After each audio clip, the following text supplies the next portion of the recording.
Everyone, welcome.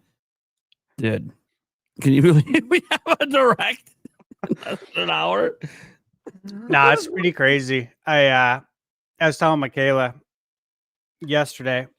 I was like, hey, by the way, I said, you know how I'm doing the Gamescom live? It's like, well, it's a little bit more than that, you know. I said there's a Nintendo Direct now. It's Kirby one.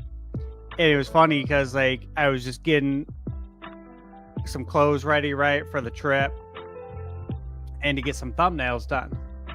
Some thumbnail pictures out of the way. And I was getting the Kirby shirt ready for a thumbnail picture for Kirby in the Forgotten Land. Yeah. I'm like, oh, so I get to wear it twice. They just announced one literally as I'm like getting it ready. So yeah, crazy how it all works out. Yeah, absolutely insane. To say this was unexpected, I think is selling it short. Obviously, guys, we had no idea what the next big game from Nintendo was going to be. I'm assuming now it's just because you look at their pattern, right? They did a dedicated direct for Mario Kart World. We got Mario Kart World, dedicated direct for Donkey Kong Bonanza, DK Bonanza. Now dedicated direct for Kirby Air Riders, and a 45-minute one, the longest of the three. Granted, it's the game we know the least about. Yeah. And now there's like media demos at Gamescom, and who knows? Maybe we'll get a chance to play it at PAX West. We'll see. Chances are, if you do, we probably can't talk about it until Nintendo says we can. That being said, yep. That's pretty crazy because it's probably the September game, is what I'm assuming now. So, yeah. Do you want to? Are you going to share your theory? Oh, sure.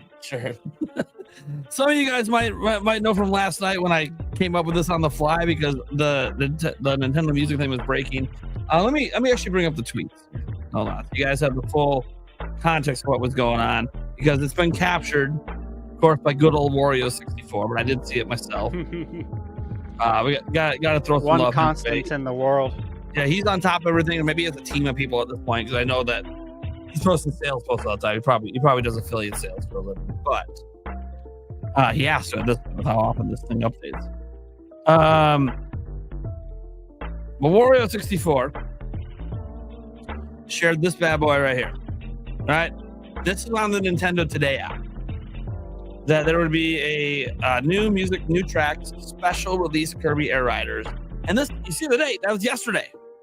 Obviously, that time came and went, even on Pacific, and it didn't release, and they still had this on there. It was up there for a good decent while there, but obviously the music track never dropped, because they got rid of it. Right, this now when you go to the calendar thing, it doesn't have it there. Although now today it'll show the direct there. But, the point is, they got rid of it, and I had a theory that popped in my mind last night that if you look ahead a month, the 18th is on a Thursday. 9/18 is on a Thursday. So I have this theory, and I'm not like betting the bank on it here, that whoever was in charge of the music app, they were going to set up the soundtrack on the back end, and they just typed 8/18 instead of 9/18 by accident. They're right next to each other on the keyboard. It's a pretty easy mistake to make. And so Nintendo may have, and we'll find out, accidentally leaked the date it's actually releasing. But we'll see. It also could be Sakurai likes to do weird things. Maybe he wants the album out before the game is out to try to generate hype for people. I don't really know. I don't really think that Nintendo music, dropping music there is really going to generate more sales, but Sakurai does weird things. This is what he does. He goes to the beat of his own drums. So it could just be one of those situations. Also, I mean, anytime you get to start your morning with the stash, you're getting all the aura generated. So. That's awesome. Thank you. I just want to add to what you said. Nate mentioned this to me right before we went live. I told him if I could bet on this in Vegas, I'd throw 20 down on it. It's very plausible. He is right. It's right there on the keyboard. 9/18 is Thursday. I think it makes a lot of sense. So I hope you're right. Hope it plays out that way. We'll see. Yeah. I mean, guys, Coming soon. I was sitting here betting the bank on it or anything, but it's one of those things where it's kind of convenient that date happens to be a Thursday. There's only so many Thursdays in a month, so like it just sounded like, that lines up pretty well. That being said, obviously we have no idea. What is crazy is we're getting a 45-minute direct on a racing game. Now,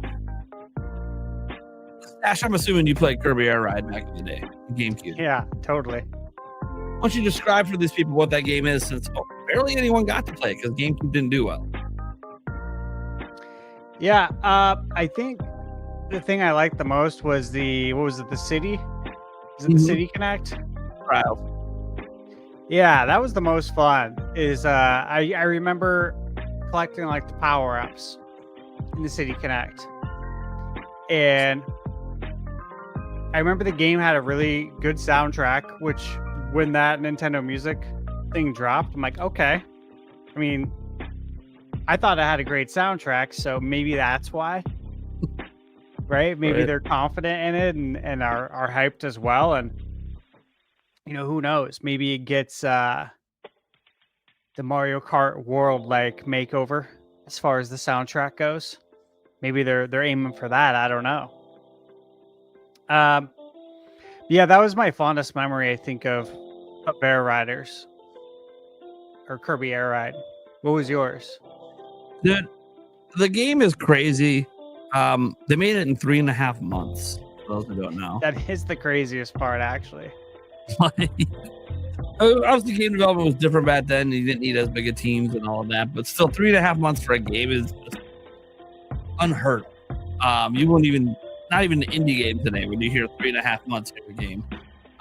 That being said, just the uniqueness of the gameplay, because yeah, it's a racing game, but you're fighting while you're racing. And I don't mean like Mario Kart style throwing items. I mean like someone bumps into you and you want to tell them to F off, and you take your Kirby sword and you kick their ass.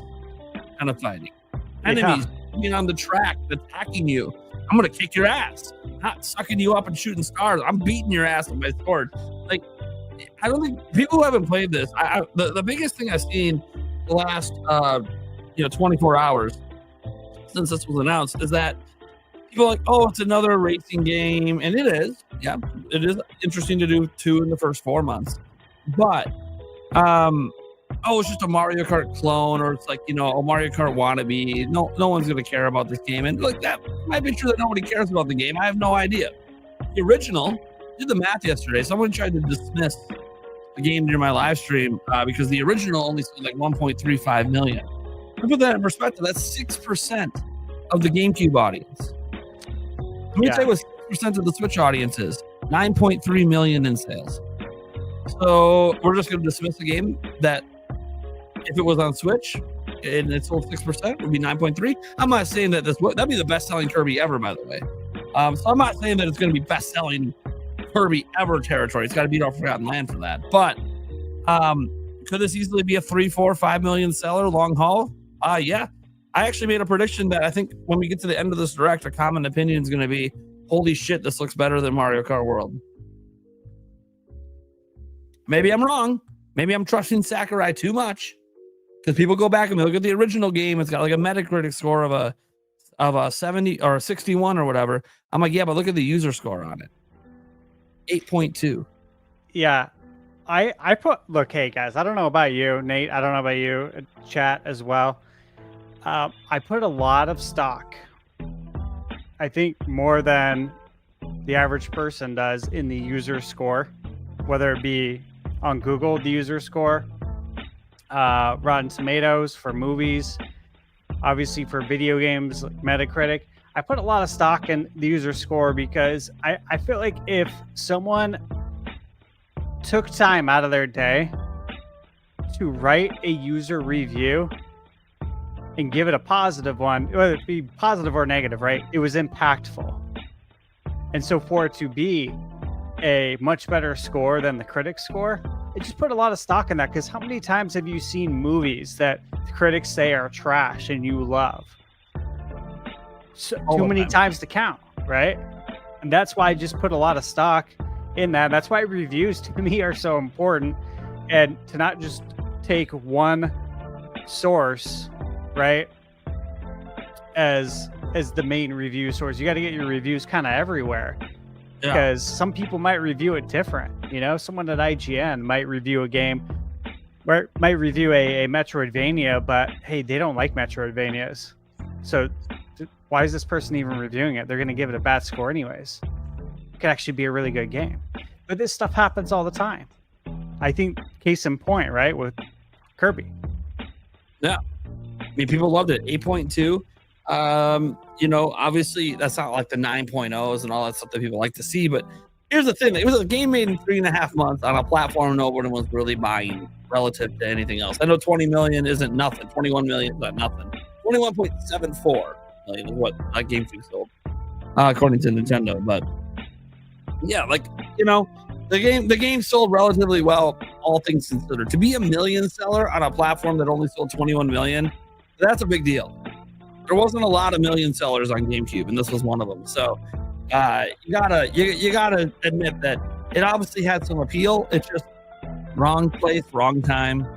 Like so many franchises, you know, not getting an opportunity on a popular platform and stuff like that.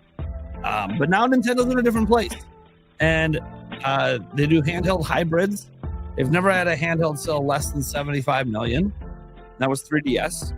Might have crawled to 76. I'd have to double check the numbers again. But the point is that Nintendo's handhelds have always been significantly more popular than their home consoles. And so, you know, right now, obviously, we're in the midst of Nintendo having their most expensive handheld of all time.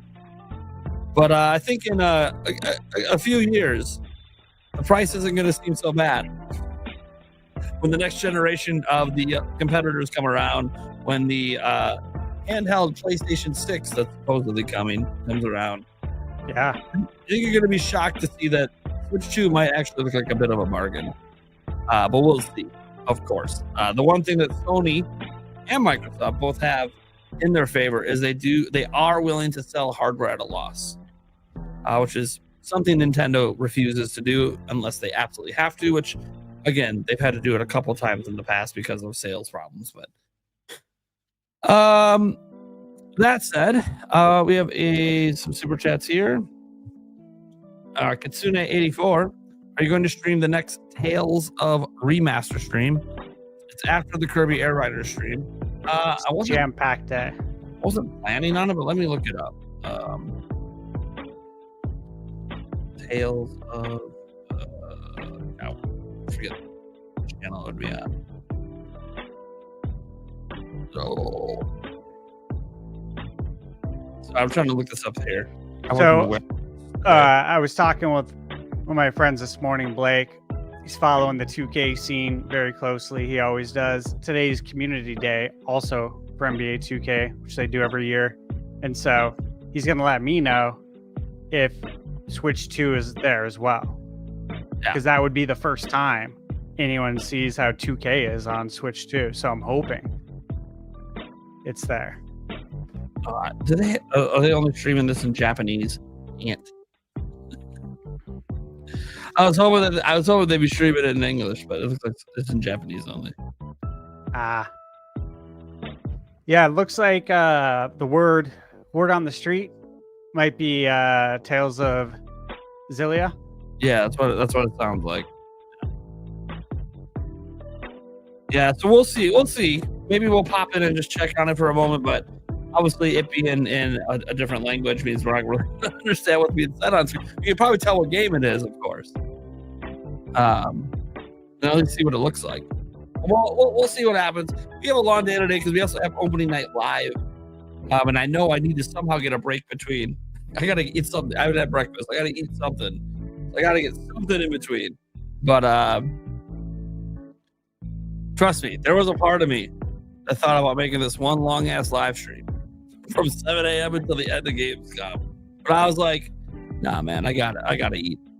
I gotta take a little break in there. Well, that's why I messaged you before, and I'm like, hey, are you planning on? Yeah, because two separate streams are just like, yeah, because Yeah, we get both about Kirby for a couple hours, and then next thing you know, we're getting the opening night live stuff. I know. I thought about it. I was like, man, we'll do the 2 separate streams because I need a little break.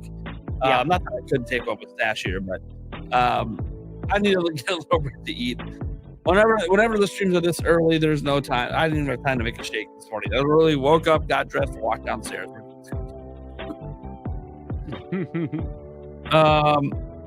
The super chat from Free Metro Hat says, I love Dragoon from Kirby Air Ride. Hope it comes back in Air Riders. All right, we'll see.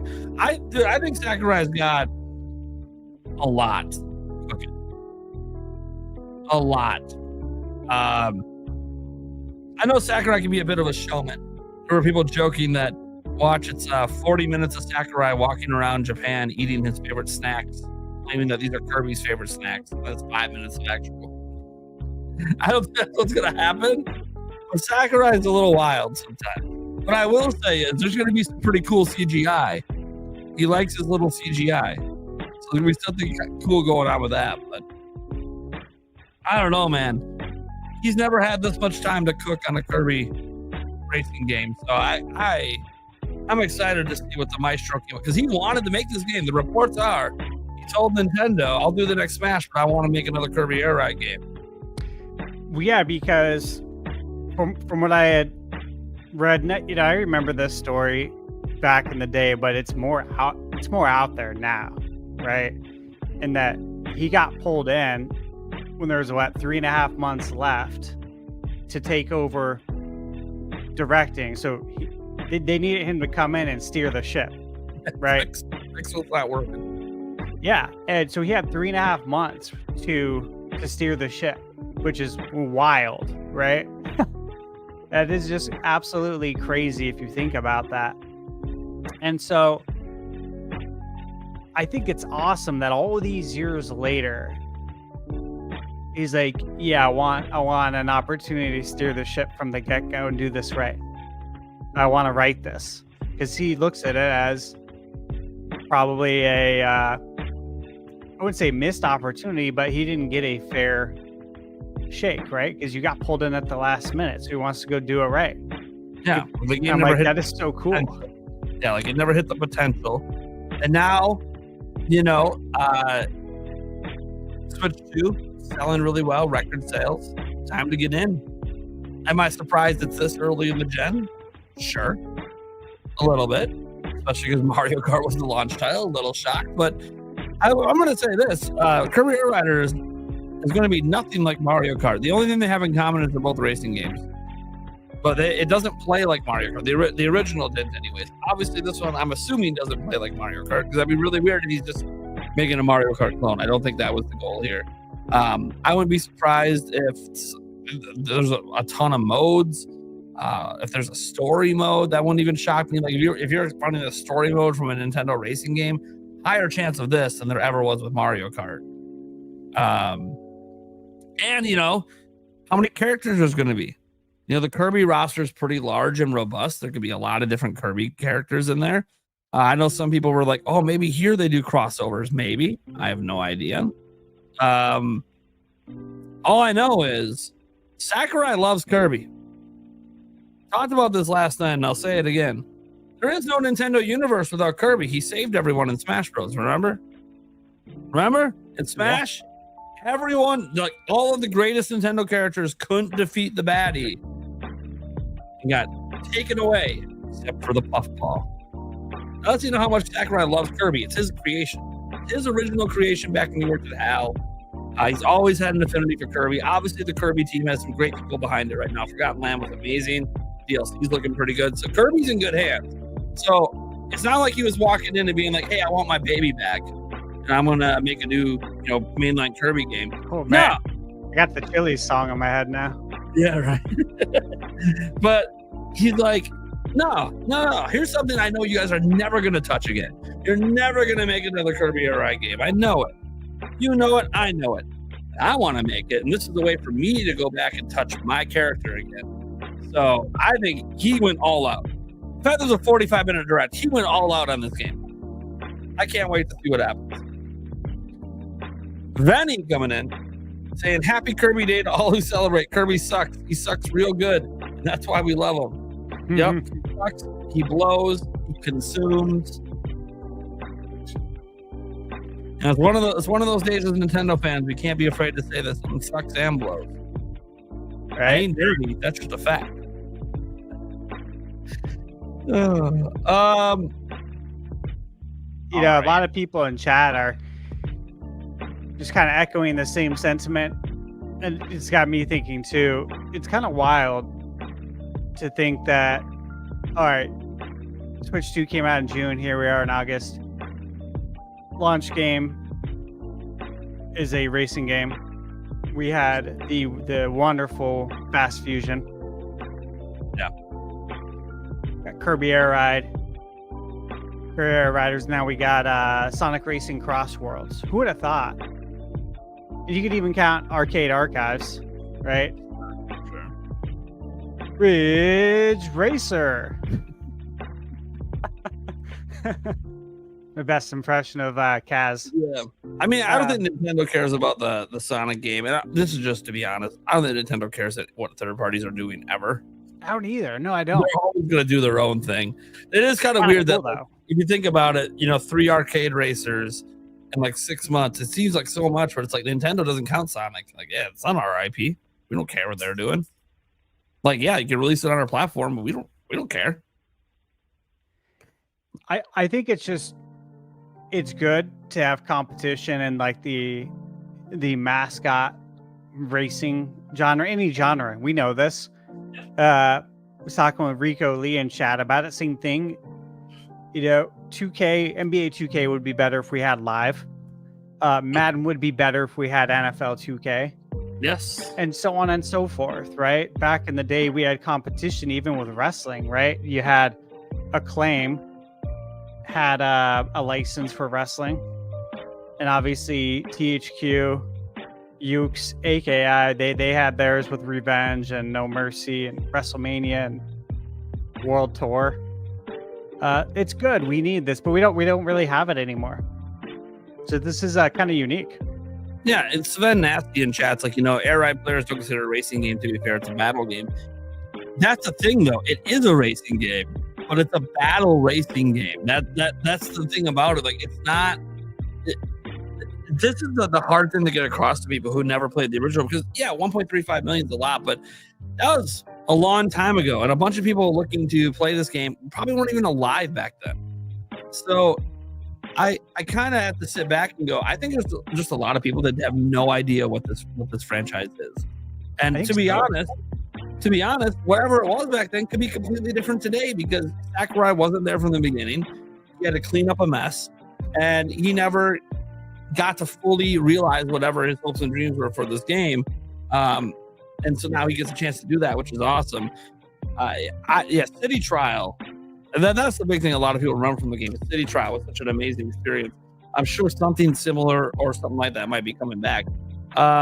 We have Free Metro Hat saying, I want Chef Kawasaki and Kirby Air Riders so bad. Yes. Make it happen. Dude, that's the thing. This is one of the few directs that from Nintendo that I'm going into that I honestly have no expectations. I don't. Yeah, same. It's kind of nice, right? Like, this is the one IP. If you had told me all the Nintendo IP, I would think we get a new Star Tropics before we got a new Kirby Air Ride. So like we were talking about, maybe we get F-Zero back someday. Maybe we get Wave Race back someday. Kirby Air Ride? That's what we get back? You might as well tell me we're getting Diddy Kong Racing back again. What is going on? I know. It is pretty wild to think about as far as IPs go. I think it's right there with the ones you just rattled off, especially with that critic score, right? But again, it all goes back to Sakurai, right? And that is very commendable, in my opinion, that he wanted to go back and do this game. Very commendable. It says a lot about his character. Things we didn't even need to know, though, because we already know how he works. That dude's work ethic is so exemplary. For real, like it's motivating to know all the work that he put in with Smash. I mean, if you need motivation, look no further. Yeah, it's one of those wild things where this was obviously completely unexpected when they revealed it at the Switch 2 Direct, and caught me off guard. And what's cool is,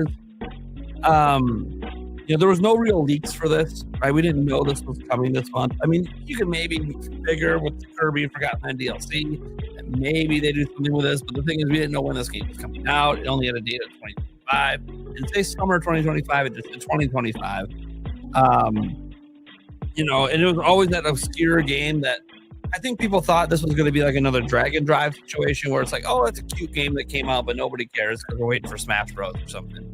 Yeah. But when you hear 45-minute dedicated Direct, I hear a couple things. One, it's probably a $70 game, and two, they're about to prove to us why it should be a $70 game. They're taking this game very seriously. This isn't a demo.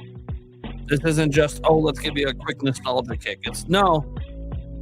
Sakurai developed a AAA racing game, battle racing game, whatever you want to call it, and he's about to explain to us why we should be hyped.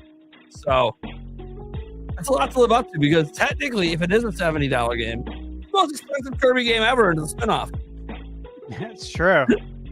Yeah, it's pretty crazy to think about that it could be a $70 game. I wasn't even thinking about pricing, but yeah, that's a good point. And then, of course, Kirby in the Forgotten Land, as we know, is coming out on the 28th. Yep. If you don't own the game and you're just buying the Switch 2 version, yep, $80. But that has $20 worth of DLC. Yeah, $20 worth of DLC. Which, again, hey, you look at Nintendo's historicals, right, with expansions, they've delivered. Certainly. Super Mario 3D World, right? Bowser's Fury. Heck of an expansion. So I look at it that way, and was that worth $20? I would say yes, it was for me. They charged $60 for that back then. Like, that's what a lot of people look at it. Like, oh, we got the Bowser's Fury thing, and they only charged $60.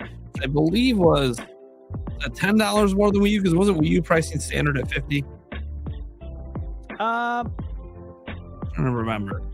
I feel like the pricing on Wii U for some reason was $50. Could be wrong.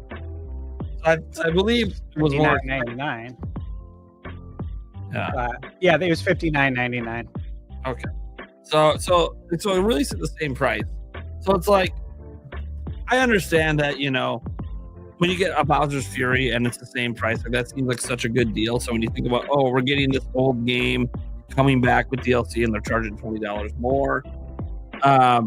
Yeah, I'll say $80 feels steep. I've kind of felt that way for any of these Switch 1 editions that come up with $80 with the DLC, because I'm kind of of that mind that, hey, this is an older game. You can't just charge $60 again, but pack the DLC in. That's always been like my kind of thoughts there. Like this isn't a new game, right? You're treating it with a new game price with day one DLC, which I hate day one DLC. So that kind of sucks, but it's not a new game. That's why I'm okay with the DLC. So I always thought it was kind of weird that Nintendo is doing this $80 thing. That said, I just got to be honest, guys. I don't think a majority of sales on these games, the Switch 2 editions that are old Switch 1 games, I don't think a majority of people are buying the $80 version anyways. Most of us are just getting the $20 DLC. Yeah, I got a problem with the $20 DLC. $20 for DLC is not. I paid like $25, I think, for Mario Kart 8's DLC back on Wii U. So I ain't got a problem with $20 DLC. So I know people make fun of the $80 price, but I just kind of remind myself that most people aren't actually buying that $80 edition. Like, arguably, they're just taking advantage of collectors, and I don't like when companies do that, but it is what it is. Like, what do you want me to do? You could boycott it. I'm not going to boycott $20 DLC. I'm buying the DLC. It's $20. I'm not going to boycott $20 DLC. Yeah. But am I going to buy the Switch 2 edition version? No, I'm not going to buy that version. You don't need that. I already have the game. There's no point. I own the game. No. I love that there's upgrades. I don't need to have the Switch 2 physical SKU as a collector. Yeah, I did it one time. I bought even though I didn't need to for obvious reasons. I bought Tears of the Kingdom, the $80 version, because I needed to have one Switch 2 edition at launch for the different boxes, just for my peace of mind. But my favorite game of all time. I think a lot of us will make exceptions for your favorite games of all time. Well, that's why I own the Japanese version with all the DLC. Oh yeah, there you go. Yeah. Like I have that special SKU. Yeah. For that reason, for Breath of the Wild, because I love it and it's sealed. Right? I already own the game physically in the US. I have the DLC. I bought it when it came out. But when that came out a little bit later down the road, I think it was a couple years later, I'm like, I had a feeling it was never going to be brought over to the US in one complete SKU. And I thought with Switch 2, I'm sure you did too, that there was a good chance the DLC would be bundled, making that version obsolete that I bought.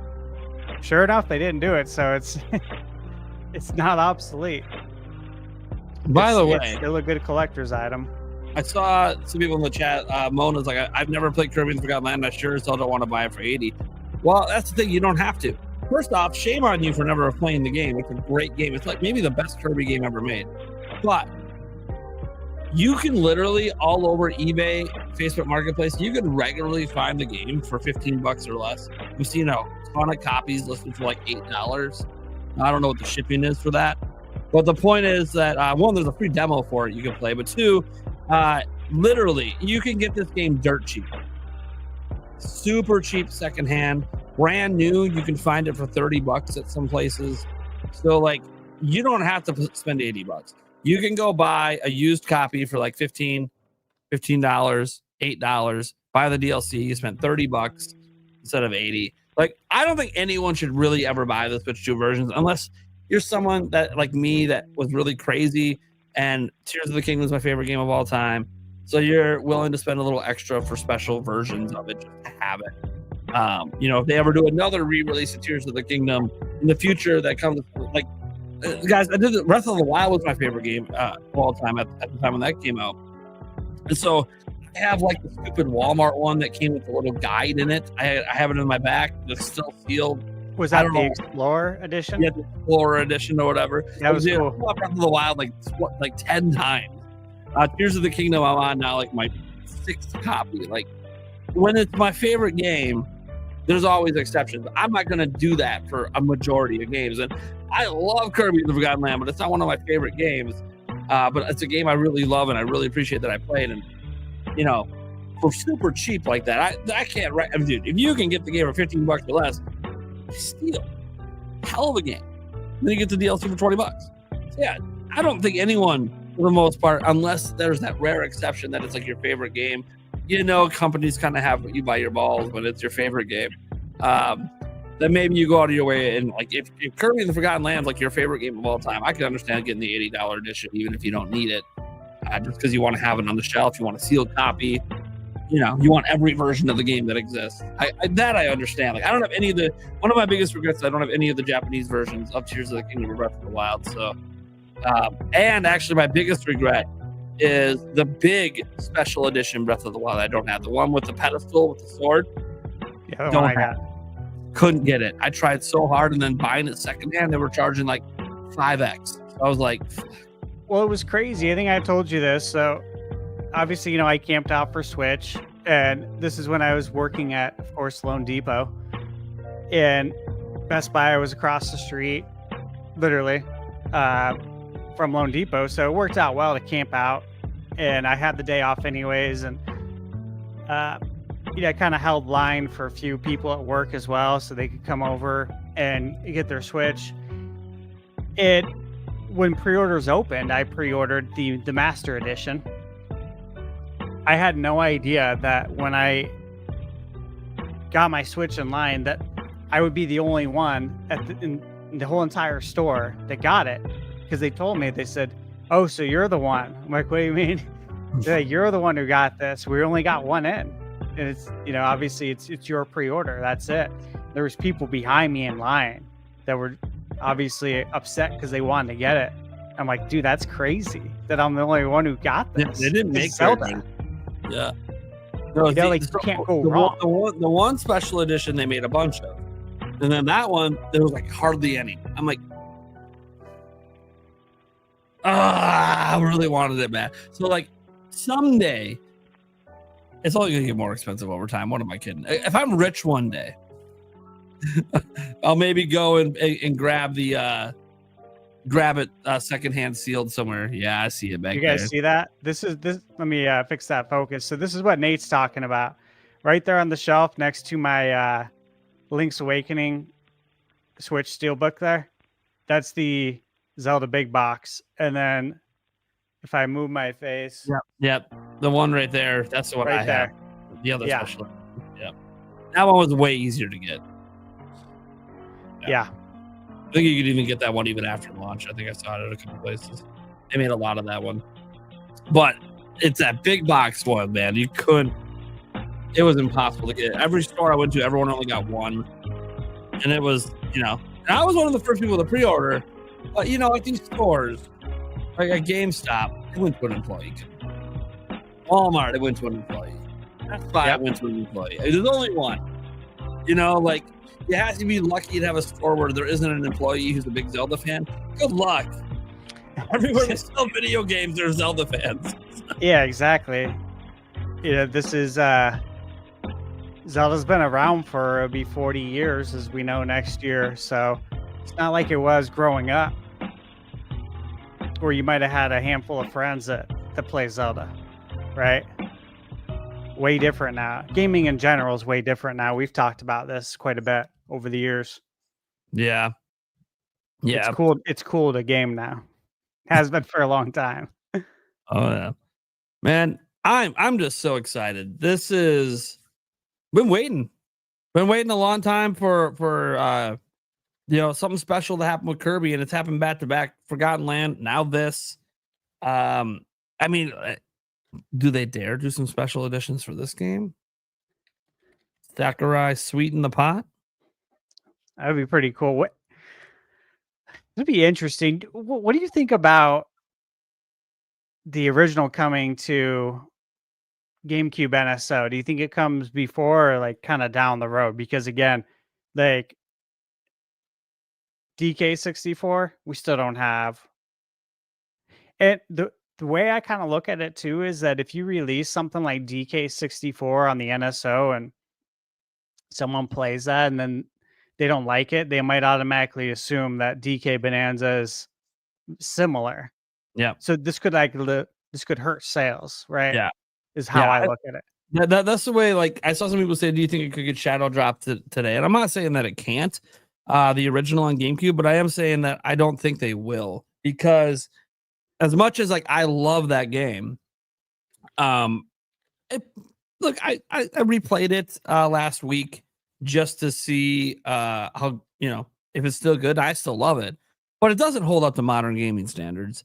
And I do feel like if you shadow drop this now before this game comes out, no matter how great this game looks in the Direct, people are gonna be like, "Oh, let me try the original," and then they'll be like, "Oh, this isn't for me. I don't like this." And it's like, but the new one might have actually really appealed to you if you had actually played that one first. Because again, we talked about it. Kirby Air Ride didn't have this normal development cycle. It was kind of rushed. It is really good what's there, and the people who played it loved it, but it doesn't hold up well to modern standards. And this game is obviously with a 45-minute Direct. There's clearly a ton of stuff in this game. Like I'm going to be shocked at the end of this Direct and we're like, that's it. They hardly showed anything. Like that'd be weird. So they clearly have a ton of content for this game. More, by the way, this is bigger. This is like longer, like twice as long as the Mario Kart World Direct. Which, by the way, remember the Mario Kart World Direct, folks, when we were hoping it was going to show a bunch of new content, but it was just what we already knew about, besides like battle mode. I don't think that's going to be the case today because we know nothing about this game. Literally everything they show is new. Yeah, this is exciting because normally I would think, correct me if I'm wrong, but any other instance of a Direct, a Spotlight Direct, we had seen the game before in some sort of sizzle. Have we ever had a Spotlight Direct where we've never seen the game? Like where we start off with a Spotlight Direct. I don't know if we have. I don't think we've ever had a direct where we haven't literally seen the game. Like It's pretty cool. yeah, because obviously they revealed the game, guys, right? But they revealed it with a little CGI thing, which was like a teaser, no gameplay. Unless that was gameplay. If that was gameplay, then we're in for a fucking treat. But I don't think that was gameplay. I'm pretty sure that was CGI. If it wasn't, holy shit, he's cooking. But yeah, I don't remember a single dedicated game direct where we haven't really seen the game itself before the direct, even a little bit, even just a little slices are here and there. I can't think of a single one where we haven't, like Donkey Kong Bonanza, just this generation, like there was a whole demo people played. That was what was crazy. Everyone thought we knew what the game was because there was a hands-on demo and they did a tree house and all this stuff for it. Oh, we don't need a direct. We know what this game is. It is what it is. It's just a destruction game, and you move on. You either like it or you don't. They had a hell of a lot they were hiding about the game. Yep. And that's the thing. That direct for Bonanza is what we're hoping for with Mario Kart. We were hoping they were hiding a bunch of stuff for Mario Kart, but they really actually weren't.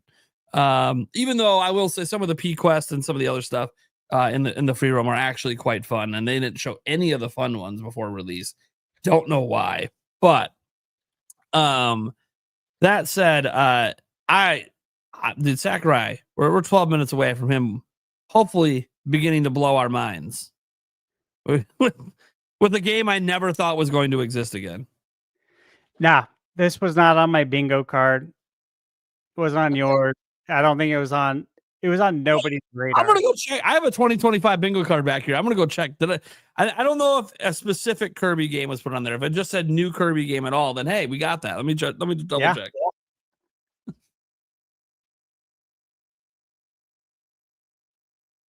Man, so many games right now, guys. I know everyone's talking about how there's not a lot of video games to play, but dude, I'm so busy. Between Switch, backwards compatibility, Switch 2 and PS5, throw that in there. God, there's a lot going on right now. Yeah, too many games, Michael. Too many games is right. It's just nonstop, rapid fire. I was telling Nate that from the time basically we leave for PAX to around the time we get back, there's about 13 games coming out. So I'm talking from August 26th to September 5th. There's 13 games coming out that I would like to cover, that I'm interested in playing and beating. I'm like, dude, what? And one of them, you could say 12 games. One of them is NBA 2K. So it's 13 games. Obviously, I'm not going to beat 2K. It's not a game you beat. But, dude, 12 games is insane. Right? Like, how does that happen? Of all the weeks I go out of town, the 1 week I go out of town, they decide to drop 12 games between the end of August and Labor Day. It's like, what? It's not even the normal period of time you do this. Normally you'd see that September, October, November, not end of August. So did you have it on your No, there's actually no Kirby on there. Looks like we went all in on Star Fox. There was some hopium. See, Kirby's too safe. Apparently. Yeah. Too safe of a bet for something Kirby. Yeah, man. This is, we're getting a big in-depth thing here. This is crazy. Probably the September game. I'm going to say this. If there's no release date today, it's already an F tier direct for me. You can't do this and not give me a release date. Yeah, I'd love to see a release date. I feel like, hey, look, you're asking for people's attention for 45 minutes. This is when you give the release date and the pre-order. I would expect pre-orders to go up today after, right? Probably. Especially if it's coming out in September, hypothetically. Probably. Even November. Like it's coming out soon. So you gotta start doing that stuff. But you gotta do it while you have everyone's attention. We're here, we're listening. It's a 45-minute sell. I would say the last maybe 2 to 3 minutes should be about release date. And hopefully a nice physical collector's edition. That'd be cool. It should be physical, guys.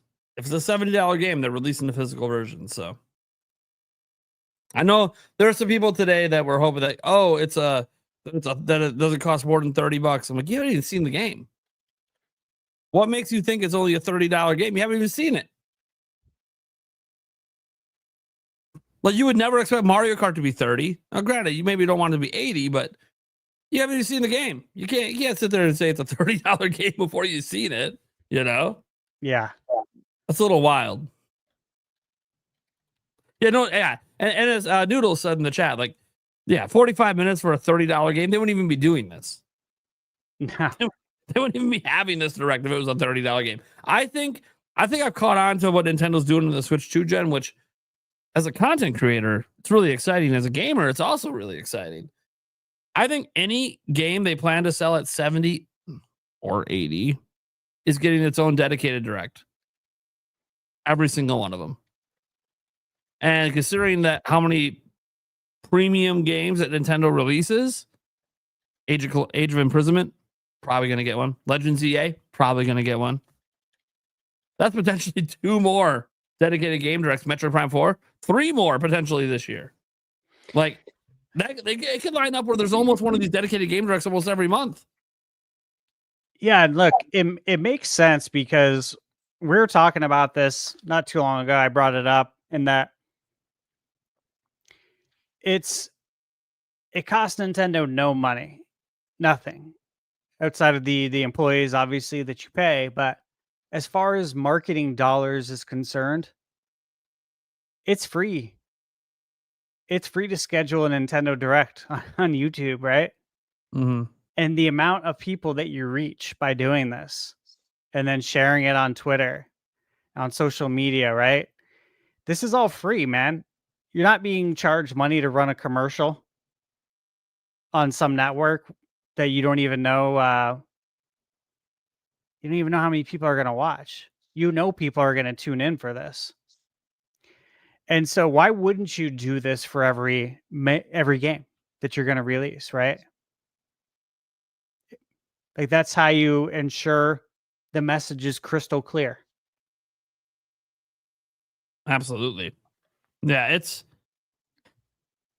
we'll see what happens here. We're almost time here. I'm getting things a little ready to send it on over because we're 5 minutes away.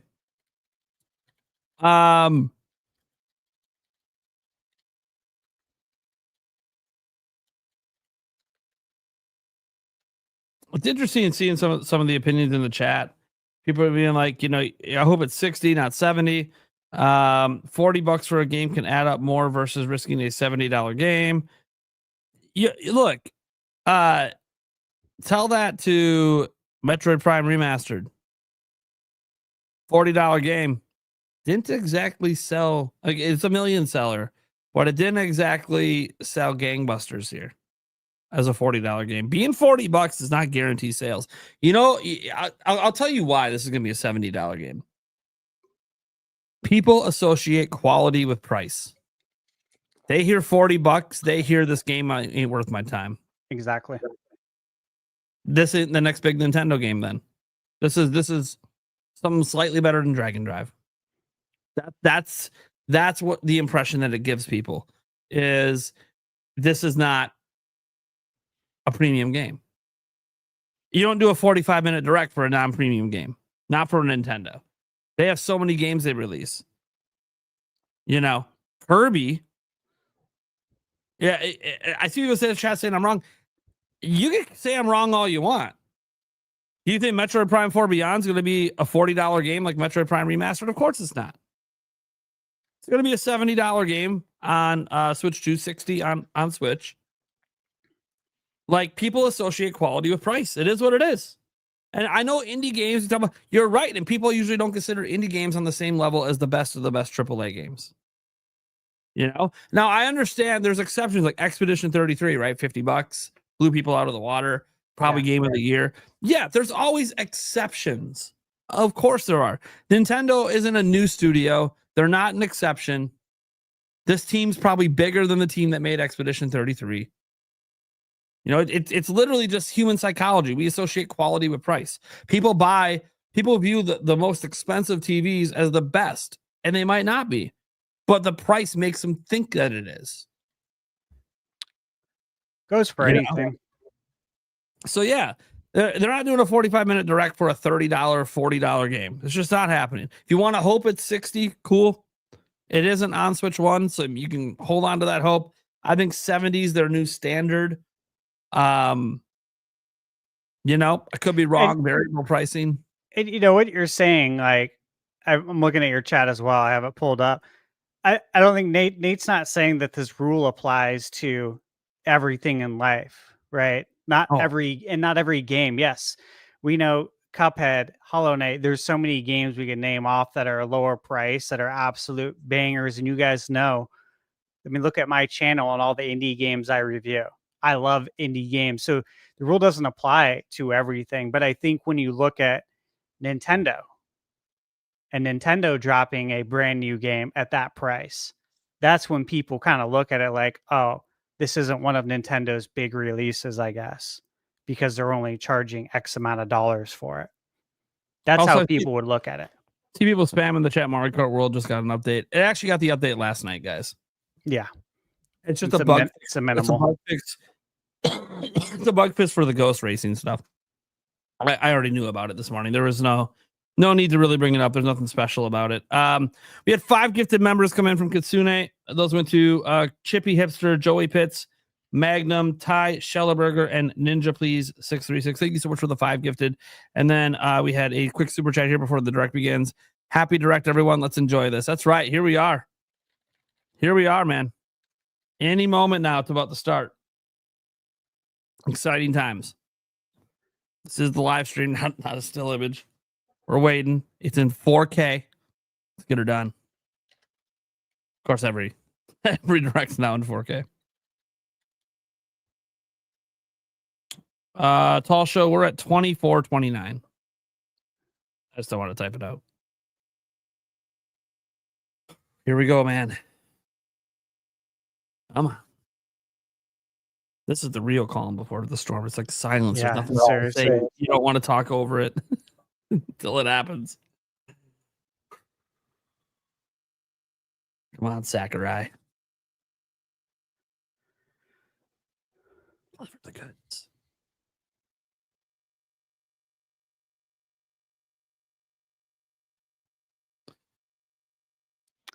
Well, Alarmo just went off at 6 a.m. Yeah, I know. I'm like, it's time. The clock just turned. Any moment now. Someone on the back end of Nintendo just there it is. There it is.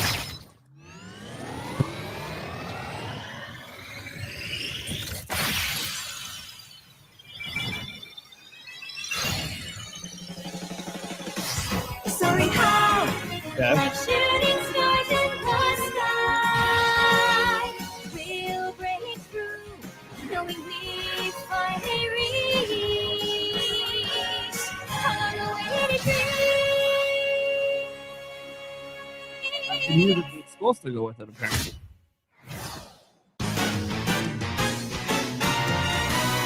いやー、ゲーム作りってなんでこんなに大変なんでしょうね。挨拶、桜井正宏です。こんにちは。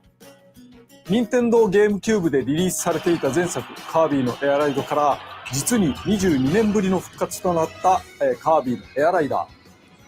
早速ですが、なぜカービィのエアライダーという名前に変わったのという質問にお答えしますが、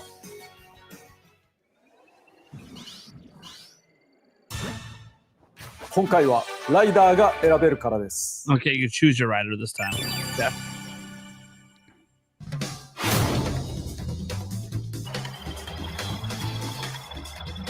Light, no, man. No weakness. Of course, Kirby has no weakness. Of course. There's your Bowser.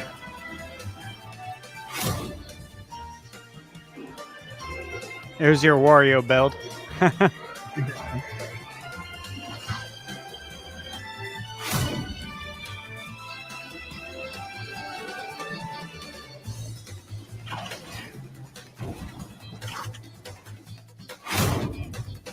Ah, there he is. The chef is in.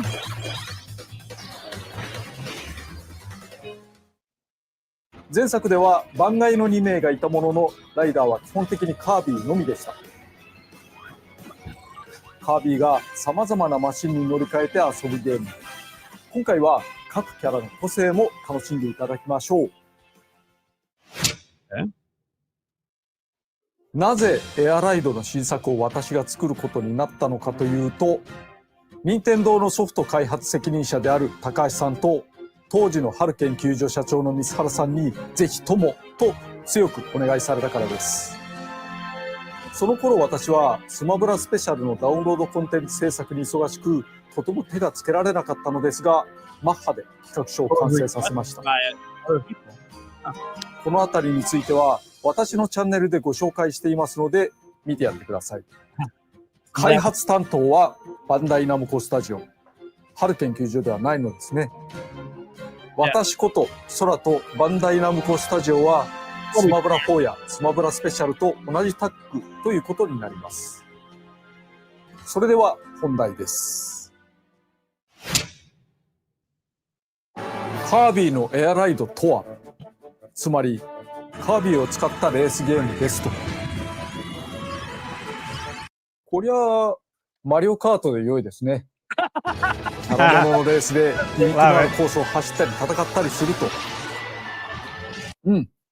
こりゃ完全にマリオカートで良いでしょう。私も話を受けた時にそう言った。それでもやるの？だけど何よりファンが知っています。このゲームの訴求点はレースではないと。とりあえずゲーム画面を初公開します。こんな感じです。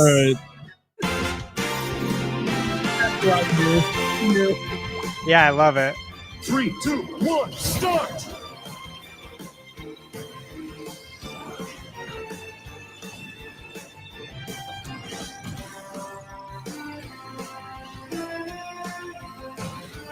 本当に作られていますね。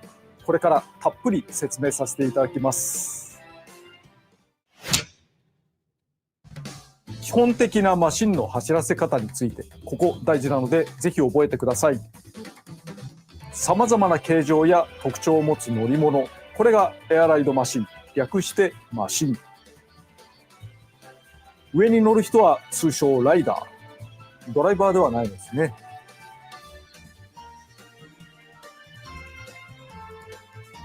マシンは通常ホバーのように床から少し浮き上がっています。そして自動的に前進しています。ボタンを押す必要はありません。スティックを前に倒す必要もないので注意してください。まっすぐ走っているときはスティック左右だけで向きを変えます。操作はワンボタン。プッシュを使って制御します。ボタンを押すとマシンが地につき、プッシュしてブレーキ。同時にボタンを押しっぱなしでチャージを行います。ただ、まっすぐ走っているときにボタンを押してもあまり意味なし。きつめのコーナーがあったとき、スティックを真横に倒しながらボタンを押すことでザザッと地を滑り、ドリフトします。プッシュし続けることが大事。そしてチャージを溜め続け、カーブの出口で一気に解放。ドリフトを兼ねたチャージを繰り返すことで激しく速く進めます。これが基本。念押ししますが、まっすぐ走っているときはボタンもスティック前入力も不要です。基本は左右とカーブでボタン。そして多くのマシンは滑空することができます。決められた飛行エリアがあるのではなく、ジャンプ台を踏み切ればグライダーのように宙に舞います。スティックを手前に引く、つまり下に入力すると機首を上げて上に浮かびます。スティックを前に倒すと機首を下げて降下。なので普段走ってるとき、前に入力し続けないでください。ジャンプ台でいきなり落ちてしまうので。着地は華麗に地面に平行に合わせてください。ナイス着地でスピードアップできます。ハンドルを切るにも、飛行するにも、優しく操作をすることが大事ですね。I like these mechanics. Me too. そして前作はプッシュを司るワンボタンのみで遊べたのですが、今回は残念ながらボタンを1つ追加してしまいました。その方が遊びの幅が広がるので。マシンを落ち着けるプッシュボタンに対してスペシャルボタンと言います。チャージゲージの近くにスペシャルゲージがあります。これが溜まった時にボタンを押すと、スペシャル技が発動します。各ライダーごとに個性があって、より早く進めるものもあれば、攻撃に特化したものもあります。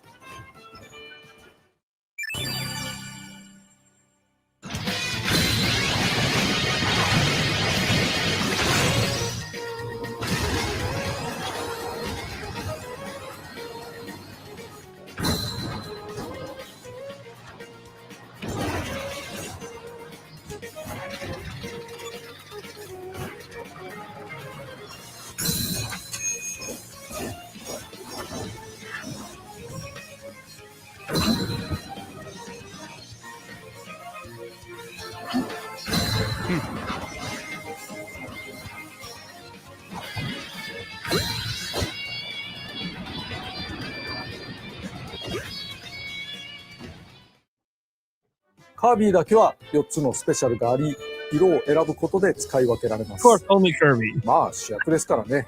That's funny. そしてしれっとキャピーが混じっていました。キノコも走るエアライダー。あとスペシャルボタンにはもう一つ重要な機能があるのですが、それは後ほど。 Probably how you swing the sword. 今お話ししたことを含め、各種走行テクニックは教習所で学ぶことができます。ゲームする前にチャレンジしてみると良いですね。全部のチェックを埋めたら、このゲームのテクニックは万全になっているはず。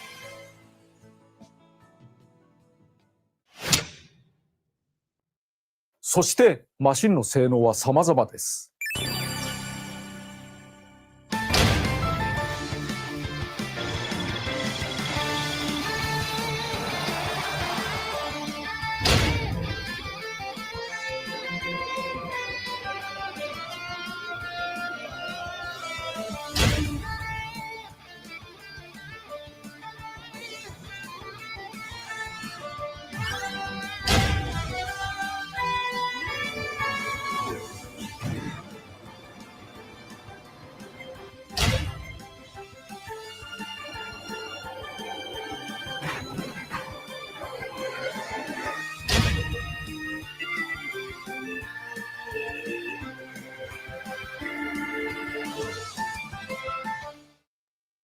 速いとか小回りが利くといった基本性能だけではなく、仕様が変わります。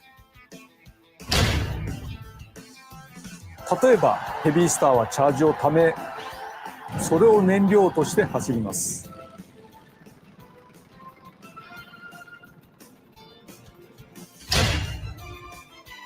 ルインズスターは走りと止まりしかありません。プッシュすると止まるので、プッシュして向きを変えて飛び出すという。前回は大きく分けてスタータイプとバイクタイプという2種がありましたが、新たなタイプが登場します。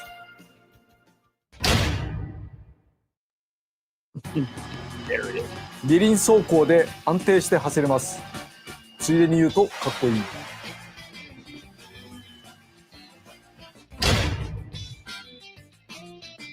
プッシュしても速度を止めずに直進します。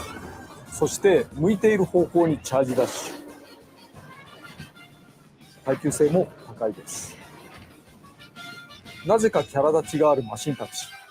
これが一つの魅力になっています。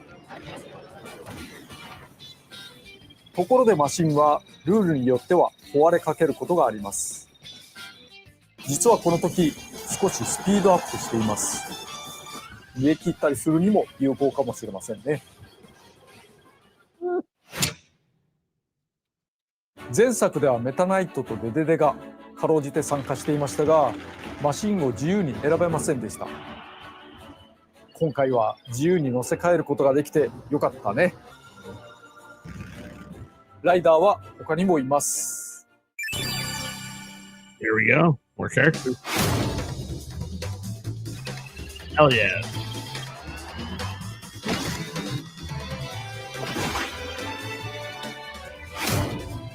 Really? That's cool. I did not think Yui would be completely there. Me either.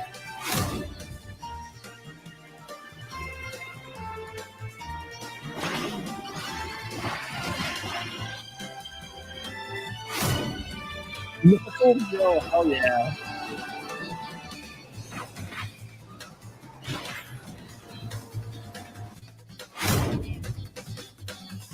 Easy.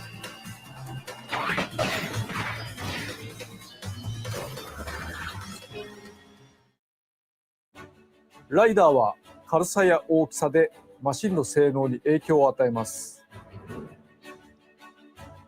同じワゴンスターでもカービィが乗ると小さくなり、デデデが乗ると大きくなります。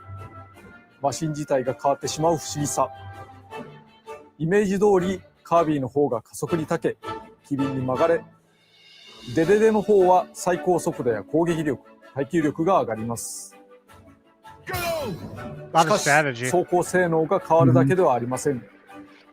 例えばデデデやメタナイトは近接攻撃ができます。敵に近寄るだけで自動打撃。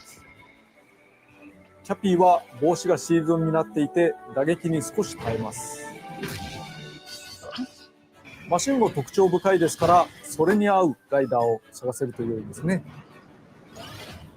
もちろんコースやルールでも相性が生きると思います。だからエアライドではコースを選んでからマシンライダーを選ぶことになります。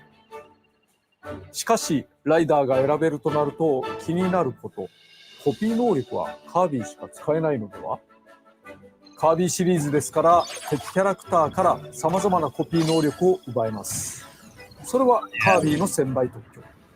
他のライダーに対して有利というか楽しさに差が出すぎますよね。そこでいろんなライダーがコピー能力を使えるようにしてしまいました。なんと全てのライダーにコピー防止付き。そこまでやるか。やります。Cool. Everyone back up.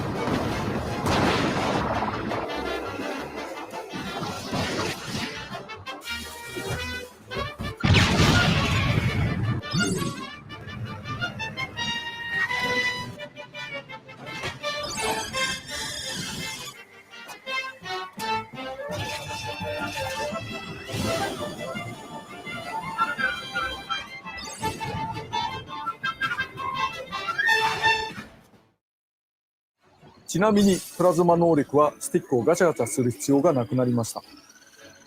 自動でパワーがたまります。プッシュで発射。コピー能力は単に攻撃するだけではなくスピードを上げるためのものもあります。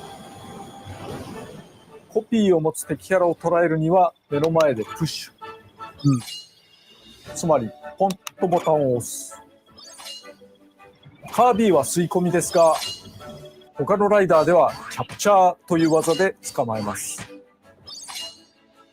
コック川崎やオタまで捉えるなどちょっと特殊な人もいます。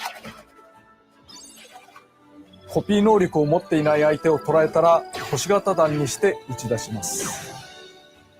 なおコースを徘徊する敵キャラを倒すと砕けた星を得て加速します。敵を倒した方が有利。キャプチャーによる星型弾やコピー能力などを駆使してガンガン倒すと良いでしょう。ルールによってはライダー単体で歩くこともあります。ここでしれっと新キャラを出しましたが、スターマンです。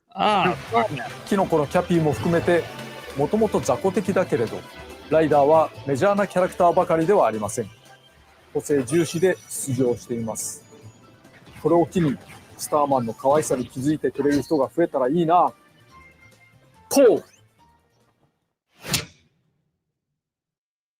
とりあえず先にエアライド、つまりレースモードについて説明しておきましょう。個性あふれるマシンとライダーでゴールを競うものですね。最大参加人数は6人です。技術的にはもっと増やすことは可能なのですが、適切に1位を競うのはこのぐらいがバランス良いと思うので絞っています。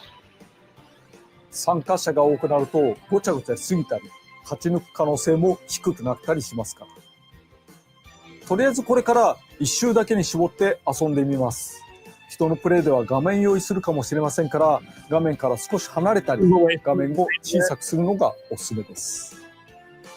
海のコース、ダグウォーターを選んでみましょう。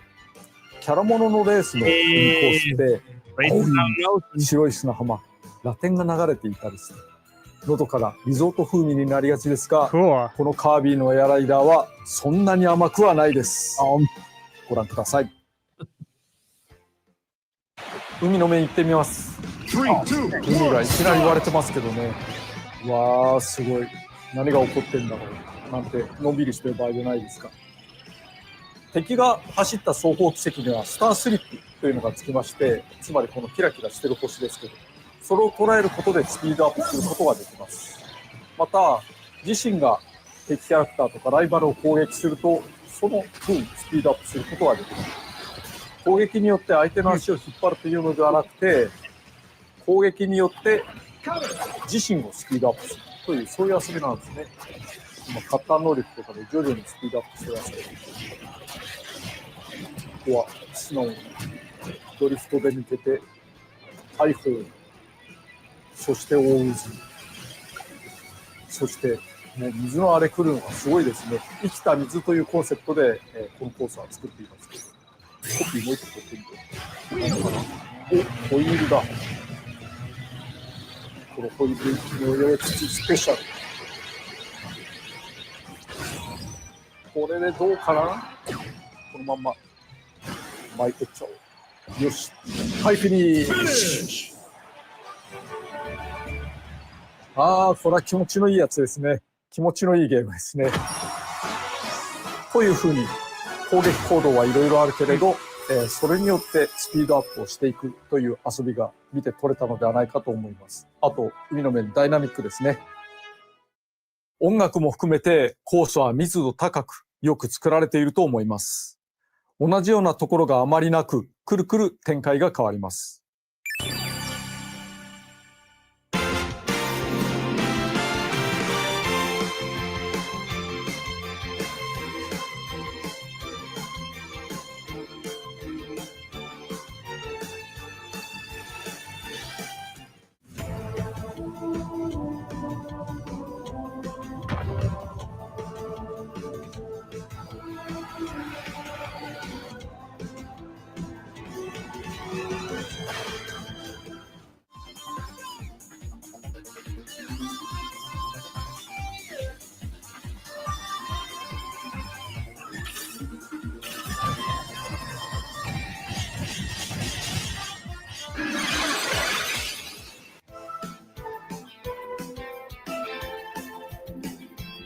That's a nice one. Yeah. Very pretty.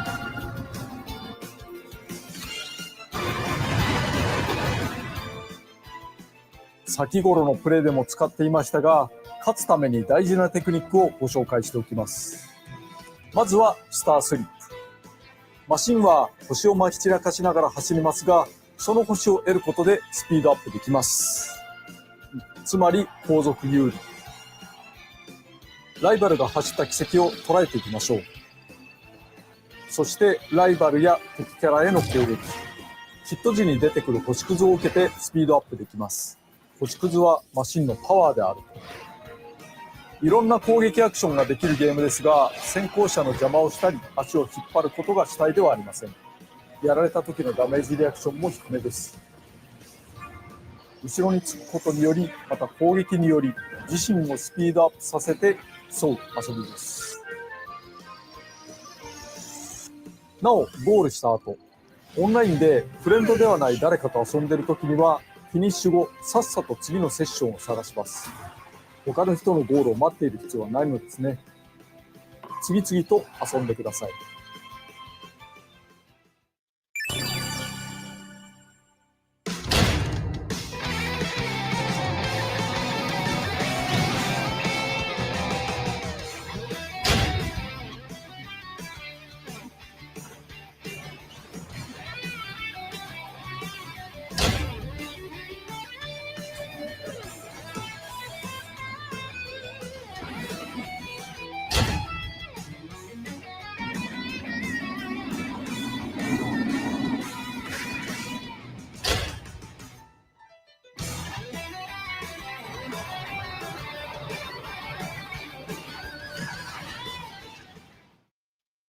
エアライドでは周回数などのルールを設定できるのですが、その中にはゲームソフトをスローにする項目があります。これは初心者の方にうってつけ。今作は前作より平均巡航速度が少し上がっていますから、ゲームスピードが速いと思ったらお試しください。エアライドは通常マシンを壊せることはないのですが、ルールでマシン破壊ありにもできます。Common. If you play the original, you know what's common. シティトライアルを説明します。ここがメインディッシュ。ファンの方もこれを待っていたのではないかなと。前作はある程度の広さを持ったフィールドが舞台でした。今回も箱庭空間であることは変わらないのですが、今回はなんと空に浮かぶ島が舞台です。その名もスカイア。他のフィールドはありません。人によっては長い付き合いになることでしょう。スカイアは限られた箱庭空間ですが、様々な場所があります。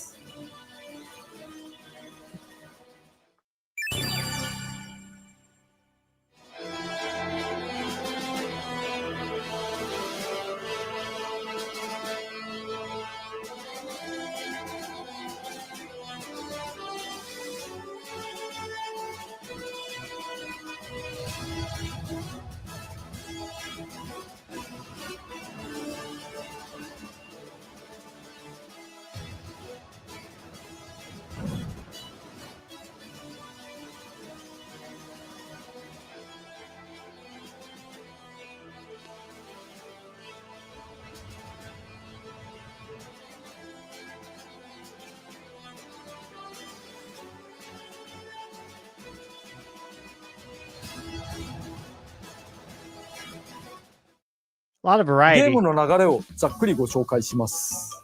このスカイアを舞台に自由に走り回り、マシンを見つけて乗り換え、あちこちに落ちているパープを拾い集めます。制限時間は5分間。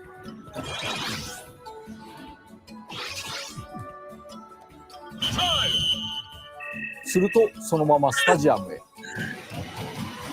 尖ったマシンと様々な特性のスタジアム一つで決着をつけます。簡単に言うとこんなゲームですが、まずは対戦人数について。前作は画面分割で4人プレイまで対応でしたが、今回は最大で16人参加できるようになりました。もちろんオンライン対応ですし、仲間とスイッチ2を持ち寄っても楽しめます。なお、ローカル通信の場合はプレイヤーは8人。CP と含めて16人にはできます。対応人数が増えた分、フィールドは前作より広めになっています。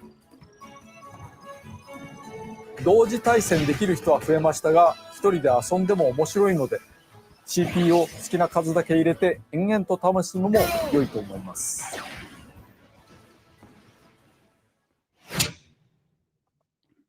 与えられた5分で戦うスカイアの遊びについて、ゲームの流れとともに少し説明しておきます。まずライダーを1人選びます。マシンは最初ライトスターという小さいマシン固定で選べません。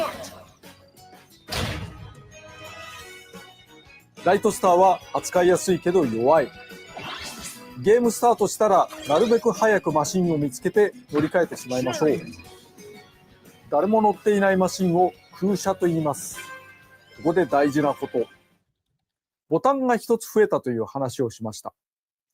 空車に向けてスペシャルボタンを押すとマシンを折りずして直接乗り換えられます。ライトスターと自身のマシンが壊れかけている場合に限り空車にただぶつかるだけでも乗り換えられます。前作はいちいち降りる必要があったので進歩したもんですね。なお降車もスペシャルボタン長押しでできます。また相手の壊れかけマシンを奪うこともできます。そしてパワーアップを行います。パワーアップには種類があり、加速、最高速、旋回、効力、攻撃力、防御力など自身を有利にするものが落ちています。コンテナがあったらクイックスピンなどで壊しましょう。クイックスピンはいわゆるレバガチャ、スティックをガチャガチャすることで発動します。攻撃アイテムでライバルを攻撃し、パワーアップを落とさせて奪うこともできます。もしもマシンが壊れたら、ライダー単体で歩いたりジャンプすることができます。さっさと空車を見つけて乗り換えていきましょう。さまざまな箇所でマシンを乗り換え、パワーアップを取って強化していきます。フィールドではさまざまなイベントが起こります。翻弄されたり、大きく稼いだりとまちまち。その中で特に特徴的な新イベントをご紹介します。ショートレースとデスマッチ。それらのイベントが始まると、フィールドのどこかにスタートエリアが生じます。まずはそこに急いでください。もちろん参加しないのも手です。早く入るとスタートまでの待ち時間にパワーアップをもらい続けられます。ショートレースの場合、スタート地点に入った人でフィールドの一部を区切った街中レースが始まります。なお、部外者から見るとレース参加者はゴースト化しており干渉できません。レースが終わったら順位に応じたパワーアップ。デスマッチの場合、スタート地点に入った人同士でバトルします。もちろんバトル寄りの性能にしていた人がいる。飛行系のマシンは普段自由度が高いですが耐久性は低いのでご注意。ただ不利でも参加した方が結果的にパワーアップしやすいかも。1回倒されるとデスマッチから退場しますがマシンは壊れません。耐久力は回復しフィールド探索再開です。こちらも報酬パワーアップをもらえるのでほとんど結果を出せなくとも参加した方が有利かと思います。多分。ボスが出演するイベントもあります。例えばダイナブレードも前作から続けて登場です。It's been crispy smooth the whole way. Yeah. It's 60 FPS a lot.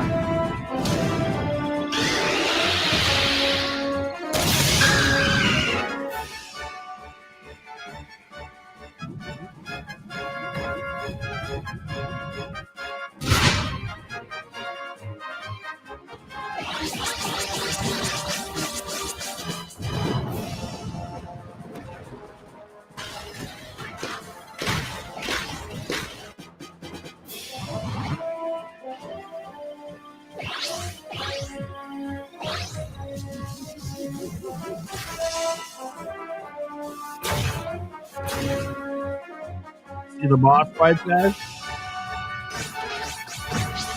Remember how people wanted that in Mario Kart World? Well, ところで、パ here ワー it ア is. ップはあるだけ取れば良いというわけではありません。競技種によっては操作しにくくならない程度に抑えた方が良い場合もあるので、マシンと合わせて目指すイメージに合うようにしてみましょう。最高速度を高めようとすると、軽量化により防御力が減るなど、反力がかかる可能性もあります。そうこうしてフィールドを走り回っているうちに5分の制限時間がやってきます。そして仕上がったマシンの性能を確認しつつ全員スタジアムに流れます。めちゃくちゃ速い。飛行なら負けない、バトルでダントツ、小回り重視など仕上がったマシンの特性をよーく見ておきましょう。5分のフィールド戦の後、決戦の舞台スタジアムを一部ご紹介しましょう。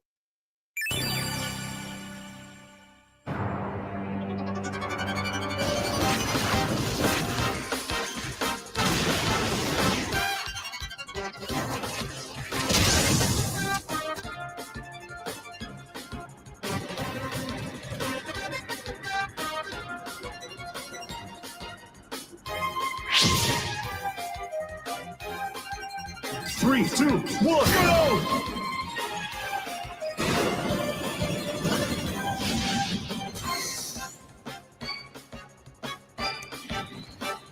This gives me monkey ball vibes, Yeah, right. which is good. Yeah.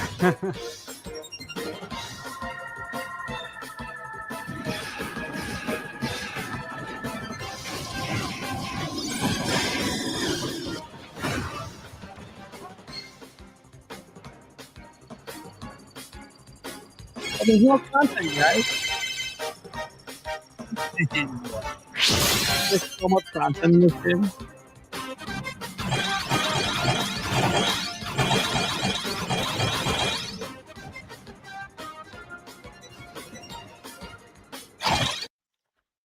はあ、いろんな競技種があるんですね。もちろん育てたマシンに有利不利が生まれます。基本的にはスタジアム種は多くの中からランダムで選ばれます。まず16人参加ということは1位になる可能性は16分の1しかないということになりますよね。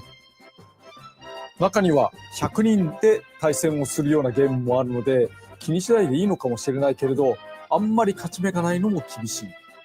それにせっかく育てたマシンがスタジアムのランダムによって勝ち目が一切ないというのもそのいい加減さが面白さかな。アバウトで適当だからこその良さもあります。まあしかしどんなマシンでもある程度奮戦できそうな手を考えました。今回は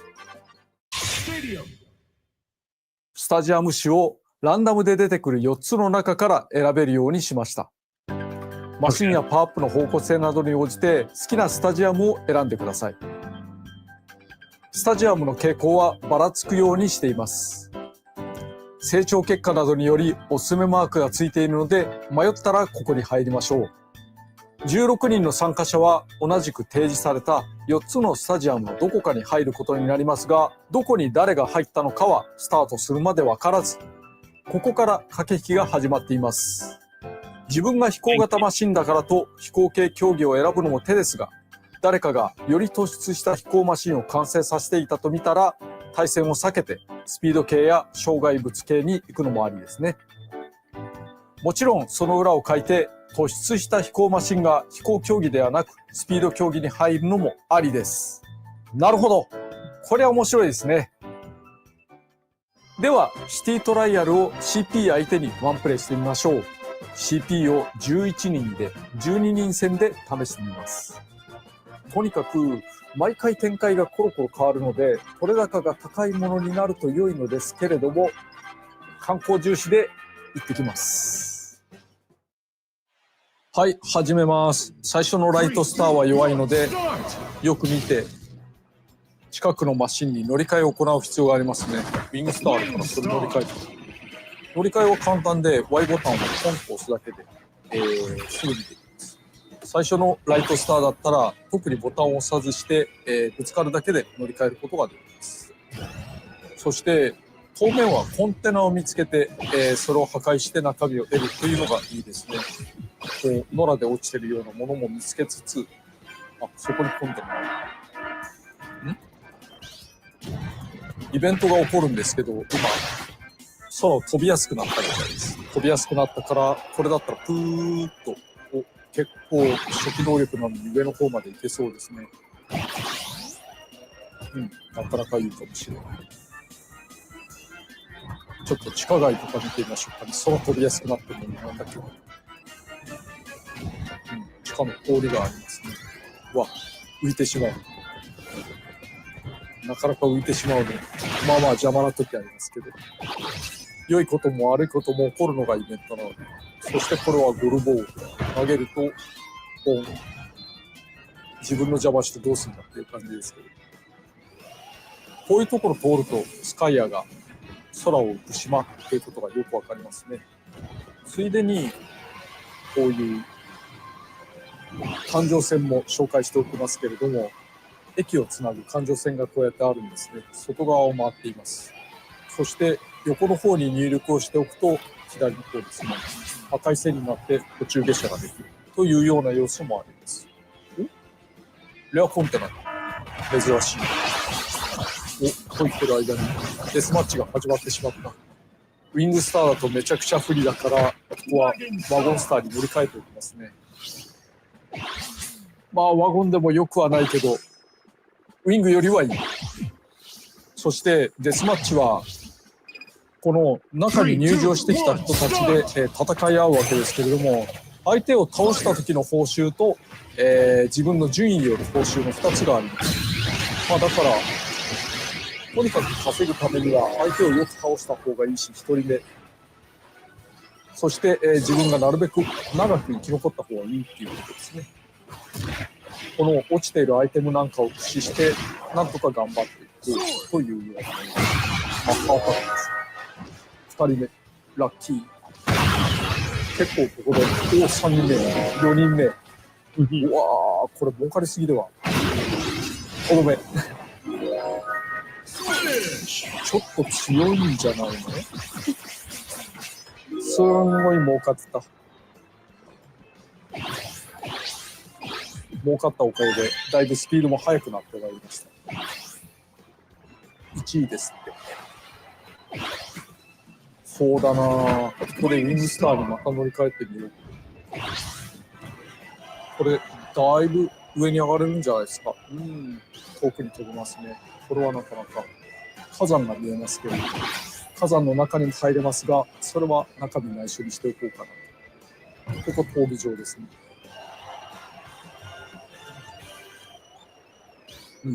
だいぶ上に何かぶつかったけれども、とりあえず今のは気にしないでおこ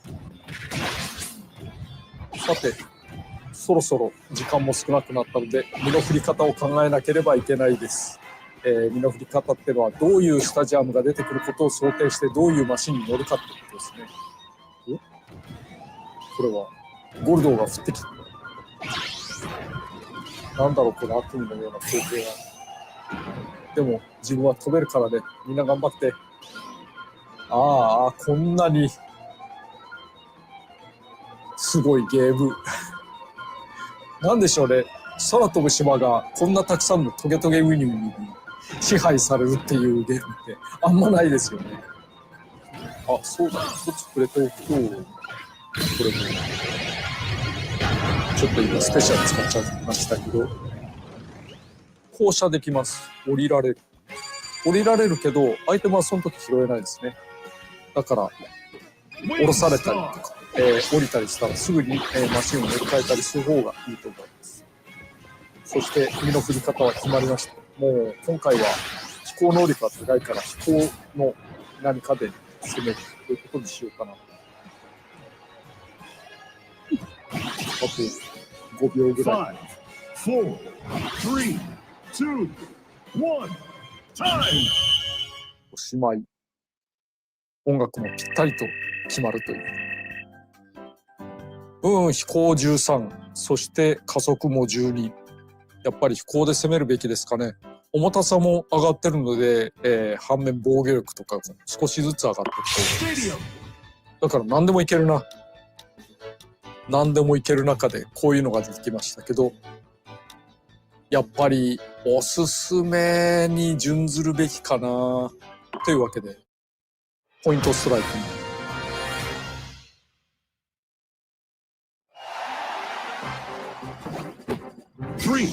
これ2回のチャレンジで、より高い得点を取った人が勝ちというルールです。100を狙うよ。よしよし。見ての通り100にはシャッターがついていまして、そのシャッターのタイミングによっては全然狙っても取れないということがあるので注意が必要ですね。他の人たちの様子を見てみようかしら。いや、いいよ。また客を狙う。もちろん先に取られ、まずいね、このタイミング。危ない。今、ギリでしたけど、ほらギリだった。そして、下の方、カービィがちょこちょこ走ってますね。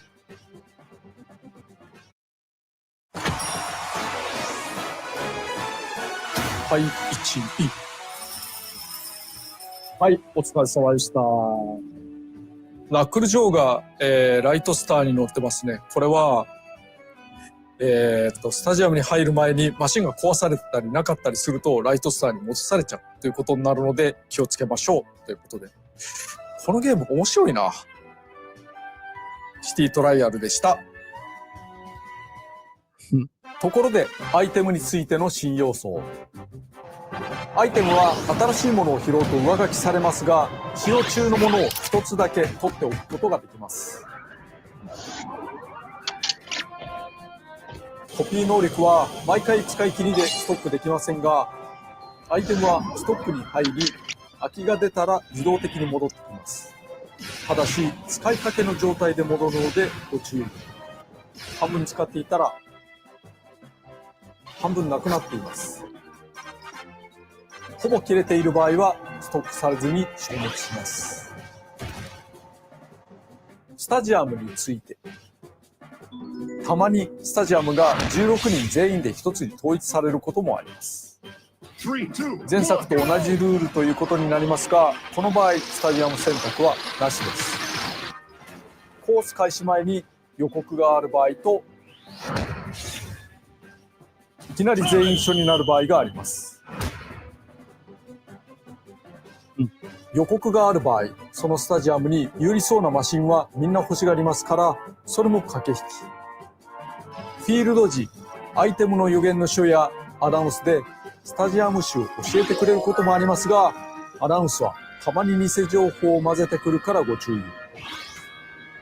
なお今回はよーく見ると偽情報を見破れるかも。なお、一つのスタジアムには8人まで入場できます。人気が集中して同じスタジアムに8人以上が入ると自動的に2組に仕分けられます。そこで疑問が、たまたま1人だけのスタジアムになったらどうなるのでしょう。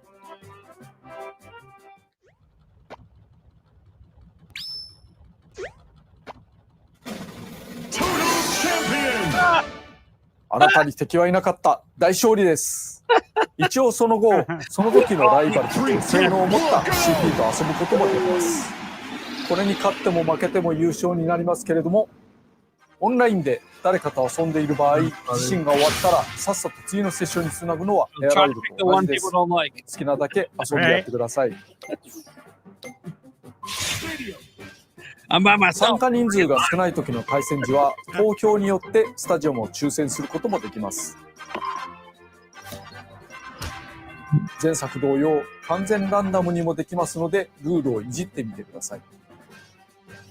スタジアムは同じ種類でもバリエーションがある場合があります。これはまたたっぷり遊べたもんですね。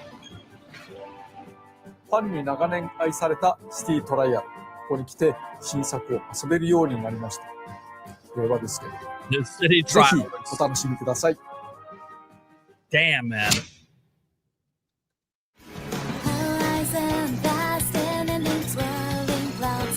Loving you. Yeah.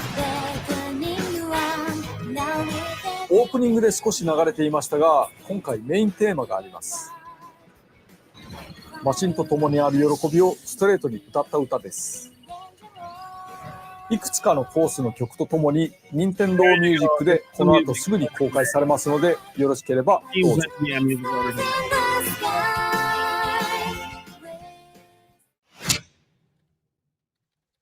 単なるコミカルレースゲームではないことは伝わりましたでしょうか。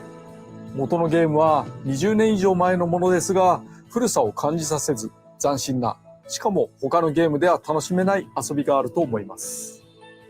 今回の番組はこれで区切りですが、紹介しきれていないことがまだまだあります。いずれさらに魅力を伝えたいと思いますので、ご期待いただければと思います。それでは No!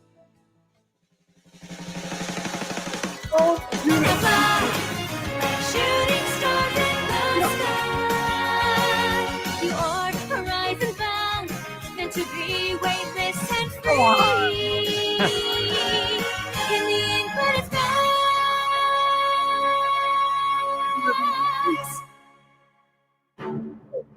Wait. So wait, yeah.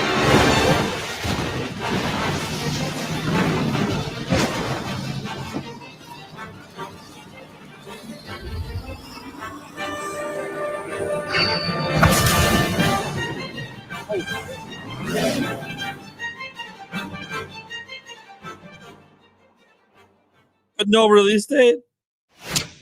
Hey! Oh, I knew it was coming. It's the November game. Knew it was coming. It's the November game. Holy shit. Why you Damn. reserve all judgment till the end, guys. Oh, man. It's the November game. So this isn't probably the next game coming out. Oh, shit. Yeah, this that makes things more interesting now. Doesn't it? Yeah. Unexpected. You know, you go in thinking it's going to be the September game, and it's actually the November game. Well, shit. That just Are means there's more. Metroid fans happy because maybe Metroid September. That's the thing. It just means more information, and again, more directs to come. It's exactly what we talked about on the podcast. We expect it 3 to 4 directs, right? Mario, Metroid, General, and we had said 3 to 4 because we said literally. I said it, you said it, Gamebird said it. Who knows? Sakurai might do his own Nintendo Direct for Kirby. We literally said that last week, and here we are. Exactly that happened. So again, we could have it. It's very not only plausible, but it's logical to have the Mario 40th, Metroid, and a General. The only thing that I think could change, I don't know about you, Nate, is that maybe they have a General and Mario 40th together, which I don't care how they package it, right? It doesn't matter. But yeah, what now for September? Yeah, that's kind of the thing. It's like there's got to be something for September.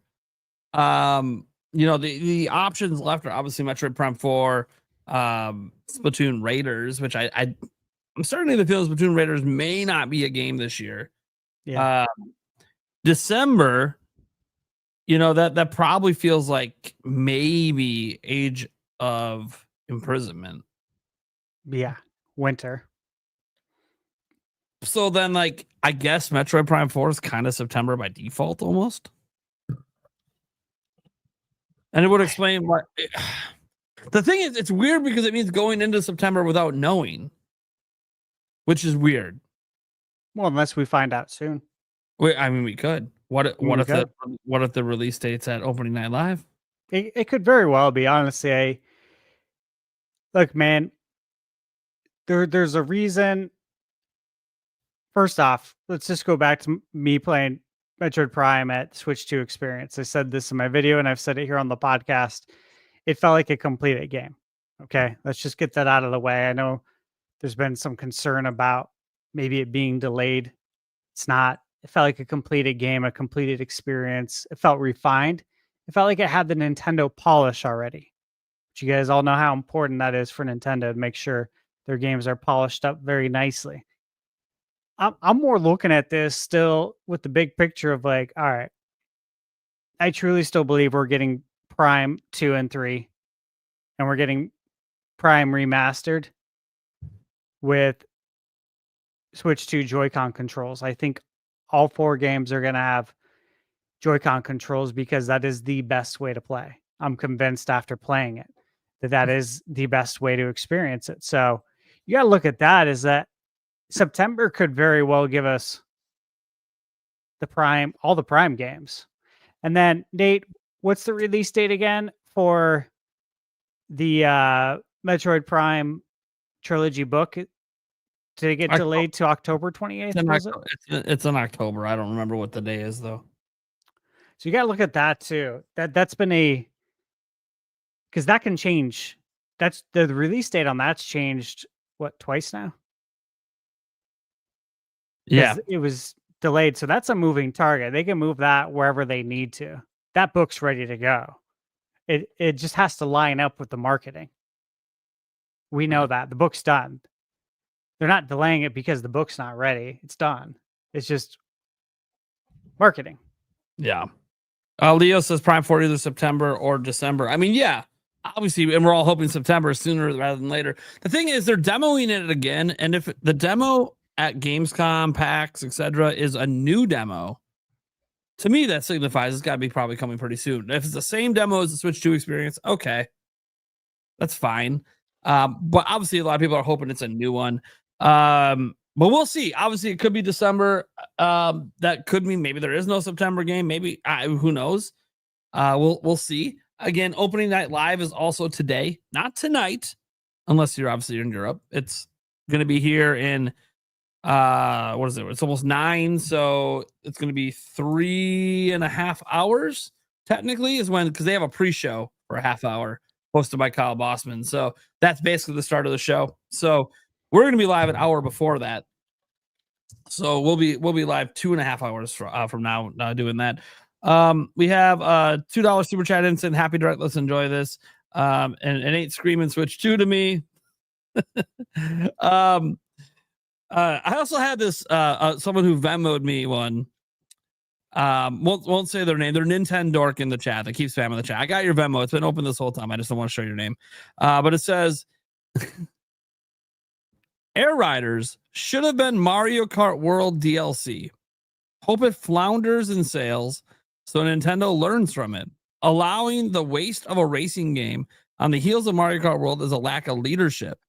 Still hype for Starcross World. Classic Nintendo not reading the room on this. I couldn't disagree with that comment more. Like, thank you so much for the $1. I do appreciate it. Should have been Mario Kart World DLC. There's more content in this game than Mario Kart World. Can we just be honest? Yeah, Mario Kart World might have more karts, might have more racers. There's more modes and more playability of this game than the entirety of Mario Kart World, just based on the 45-minute direct. That city mode, that's where, if you guys didn't know, that's where city trials, that's where everyone played back in the day. Like the racing mode wasn't really something that it was there and we played it, but it was really the city trials. Dude, there is so much content in this game. So much content. I get that maybe you might think it's releasing too close to Mario Kart. It is not. Like this is not, as he said, people call it a racer, and he knew. He made the joke in the direct. He knew people were going to be like, oh, it's just a knockoff of Mario Kart. Dude, City Trial is nothing like anything Mario Kart's ever done.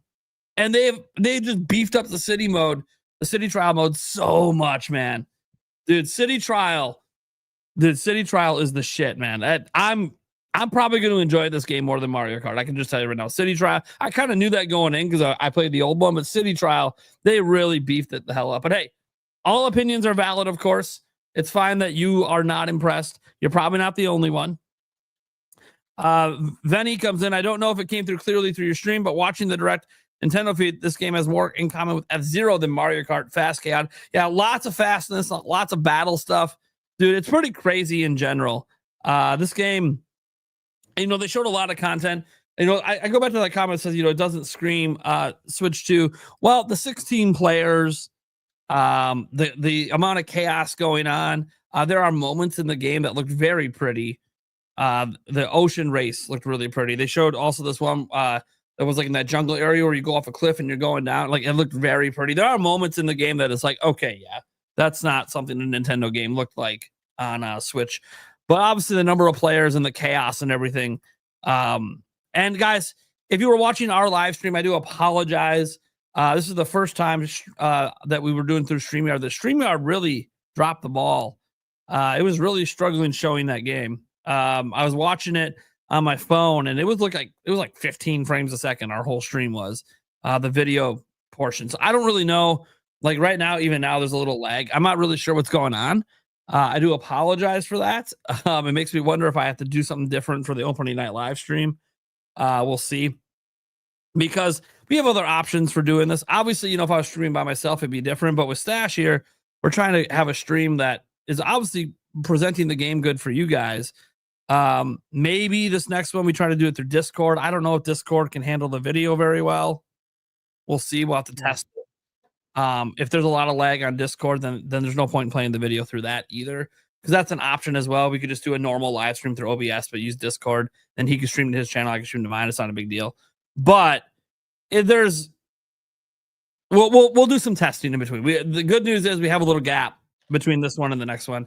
If we're right back here on StreamYard, we're sorry. Obviously, it was really struggling. I do feel really bad because that's not how we want to present. We want to present the games the way they're being shown. Because a number of comments I saw about how the game runs like shit. I'm like, dude, it's literally smooth. It was silky smooth, but you guys couldn't see that if you were watching our stream. Yeah. I do apologize for that. I want to make sure we're not doing that. So we'll play around afterwards before we get to the next show to see if we're going to switch to Discord or some other solution. I don't know why StreamYard's struggling today, but I was looking it up online. Other people have been having problems with StreamYard this week as well. So, anyways, point is the game looked fantastic. That's what really matters. Looked really good. Leo comes in here, says Sakurai is just cooking and giving everything to fans. Yeah. Let me just do I'll do a quick poll here.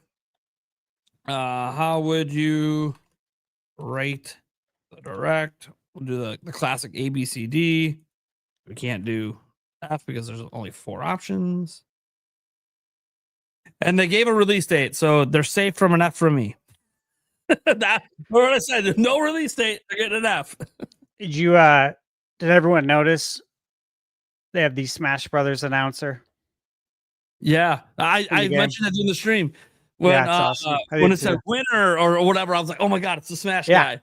That's funny. I did too in my chat. Yeah, really cool. And even the graphics package within the game gives me Smash Brother vibes, right? Like I guess you could say that the game's OS and graphics package have total Smash vibes, which is cool. Because the UI, yes, thank you, Andrew Francis. The UI is what I was looking for. Yeah. I mean, look, people seem to be pretty satisfied. We got 45% going with A, 35% with a B so far. 100+ votes. That's people seem pretty satisfied. I wonder if pre-orders will drop today. Yeah, that's a good question. Will they drop today? Sakurai said more information to come. Yeah. Well, I think more information to come. I obviously don't know what more they had to reveal about the game. It's not coming to November, so there could also still be even more content being hidden. It's probably going to be in the next General Direct. And who knows what else they're going to do. It is cool that they are dropping the music thing. So that turns out that's what it was. They just went a day early. They're dropping the main theme song on Nintendo Music, which is cool. Hey, I just sent you a link in the private chat. Okay. What is this?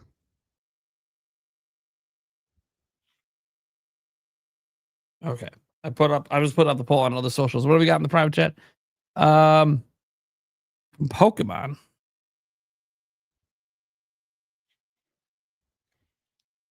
Wait. Right? What the fuck? Yeah, I'm like, what? Did the Pokemon this? account get hacked? Very. Guys, what is this? Does someone in the chat know what the hell this is?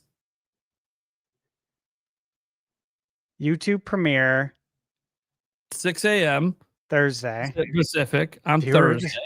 Viewer discretion advised, and the picture is And like it's hashtag Legends EA. This is the official Pokemon account.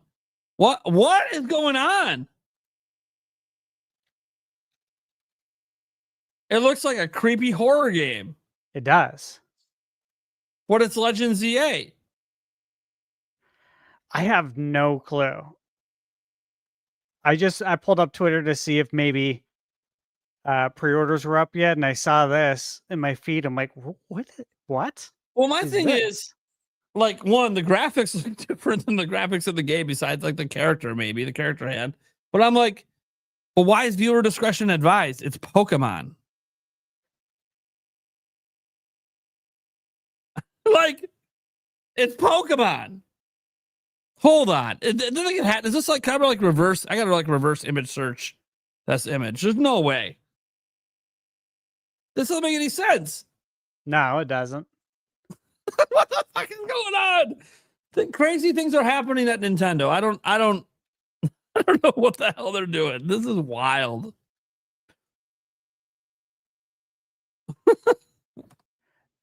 Yeah, no clue what that's all about. So maybe we'll know more soon. I might be streaming on Thursday morning because something's fucking going on. What is happening? It's Legend ZA.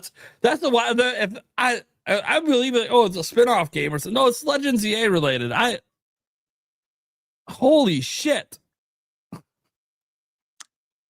That Search screenshot gives me like Silent Hill vibes. Yeah, I'm gonna have to reverse image search that image or do like an AI check on it to see like this feels like but if the Pokemon company's Twitter is hacked, wouldn't someone do something different than that? There's no way it's hacked. Yeah, you'd think they would do something different. Yeah, because like they had still the same pinned one from August 17th. Yeah, they didn't. Nothing's been deleted. So like, if it was hacked, I feel like they do something. No, this is probably a real announcement. I just don't. What the fuck is this? And it's been up for an hour. So like, I got a feeling the Pokemon company could get a hold of X if they needed to get a hold of X if they were hacked. I think so too. They're a big company. They probably can find a way to get a hold of Elon Direct. Yeah. Dude, this is what I don't know. How is viewer discretion advised part of a Pokemon thing? I can't come up with really anything. I can't either. It's Pokemon. You know, I we even just watched the animated series. You don't need viewer discretion advised for any of this stuff. yeah, we just learned about champions, right? Not that. Just had the championships. Legend ZA, we know that was playable. They just so Pokemon Champions. Legend ZA's got demos, and They did hashtag Pokemon Legend ZA in the post. Yeah, I know. So it's about ZA. It's about ZA, yeah. I guess we're gonna see. It's probably a bit, and it's like they're trying to freak you out, and then you watch it, and it's like they pull a fast one on you. That's what I'm assuming because it's Pokemon. There's no way they're gonna have like some M-rated shit in ZA. All I could think is it would have maybe something to do with Halloween. Maybe because it is an October game, but like, are they gonna have like special Pokemon in the game or some sort of theme for October? Horror Pokemon show about ZA. That would be funny.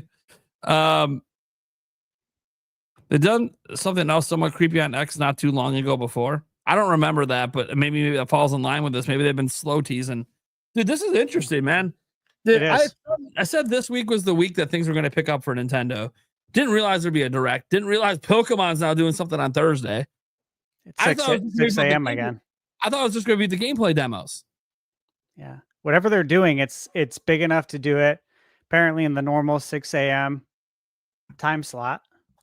Well, Ray Race and 1080 snowboarding never returned. I will say that seeing something like Kirby gives me an ounce of hope. An ounce that I didn't have before. We could. So the Tales of game was Xillia, the remaster. It's coming out October 31st. So Switch 2 or Switch 1? That's a good question. Yeah. Let me look. That'd be cool. Watch, it's neither. We're just getting shafted. I wouldn't be shocked if we got shafted. Yeah. Oh, it's confirmed. We have to get on this. Kirby Air Riders is playable at PAX West, but we have to use a warp pass pipe. Wow. Do we sign them now? Hold on. It was in their press release. Cause yeah, we gotta get on that shit. We're not gonna be able to play. Okay. Attendees. Okay. Opportunity to get hands on Kirby Air Riders at Nintendo booth. Okay. Please note the demos will require a warp pipe pass reservation. Okay. It begins on August 21st. Okay. So it's not today. Okay. Okay. All right. We'll get that sorted out then. We'll figure out where we have to go for it and everything. All right. Because we're all gonna have to get on that. Yeah. All right, cool. Cool. Looks like Switch 1 for Tails. Which one? Okay. I don't see a Switch 2 logo. So anyone attending PAX West, just so you know, you can get a chance to play Kirby Air Ride. They're gonna have other demos, but this one in particular, you have to use the warp pass pipe. But they're trying to keep the lines in check for it. Is what they're trying to do. So you'll have a scheduled time to go play. Cool. Well, we'll do all this to get on top of that, of course. One of us will get in. Hopefully, all of us get in. Won't really matter. We'll be together anyways. Maybe it's just an opportunity to play it 4 times. Yeah, I hope so. I hope we can all get in. So it'd be nice. $5 from Tank Azord says, just need some other IPs as DLC to make Super Smash Riders. The menus look great. Yeah. Dude, everything I gotta say, everything about the game I felt looked great. Like I think if they would have started with the city trial mode, it would have excited people more, because I think when people were initially saying like, oh, so it's Mario Kart just with like a slightly different mechanics. I'm like, yeah, okay. There's a racing mode in the game. Yeah. Just trust me. It ain't Mario Kart. One, the racing mode doesn't work anything like Mario Kart, but just wait. I was waiting for it. I'm like, wait till you see City Trial. Yeah. That's where it's at. That's what the game is known for. Sakurai was even saying this ain't Mario Kart. Like, you'll see. City Trial is nothing like anything Mario Kart's ever done. It looks, I'm telling you right now, that's where everybody played back in the day. But yeah, we all tried the racing mode. It was fine. City Trial. Yeah. That's where we're at with the four-player split screen. Oh, so good. Specialist Skull 97 says, y'all think the Nintendo GameCube version will co-release? No. We talked about this earlier. And it's 11/20, I think it's coming out, not 11/25.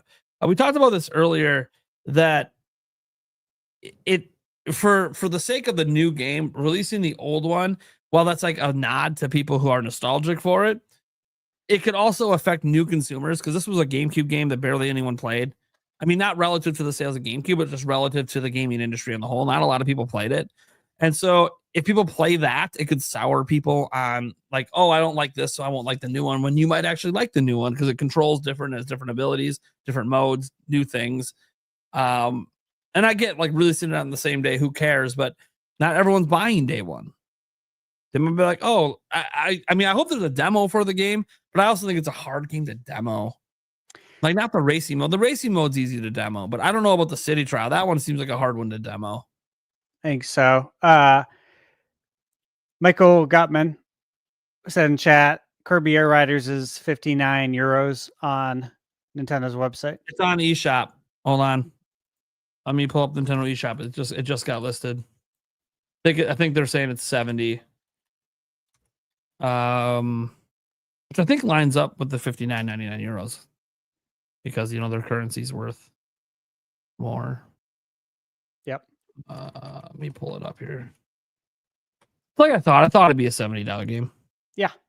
Switch 2 only. Here it is. It's up for pre-order. Show you guys. So there it is. It's up for pre-order right now. $70. It's what I thought it would be. Yep. It looks incredible. So I'm not shocked. See if they got all the screenshots here. Oh, dude, yeah, this level was sick when they showed it. The ocean level. Yeah. Pardon the Red Sea. Basically, looks awesome. Yep. There's your city. Dude, boss fights in the game. I mean, if you played the original, you knew it was coming. Boss fights. That's what we want. Hell yeah, man. Hell yeah. And if you played the original, they really expanded on this a lot. 25 gigs, by the way. For Nintendo, that's massive. That's huge, yeah, for Nintendo. That's huge. Is that more than Mario Kart? I would think so. Mario Kart World, I think, was 23.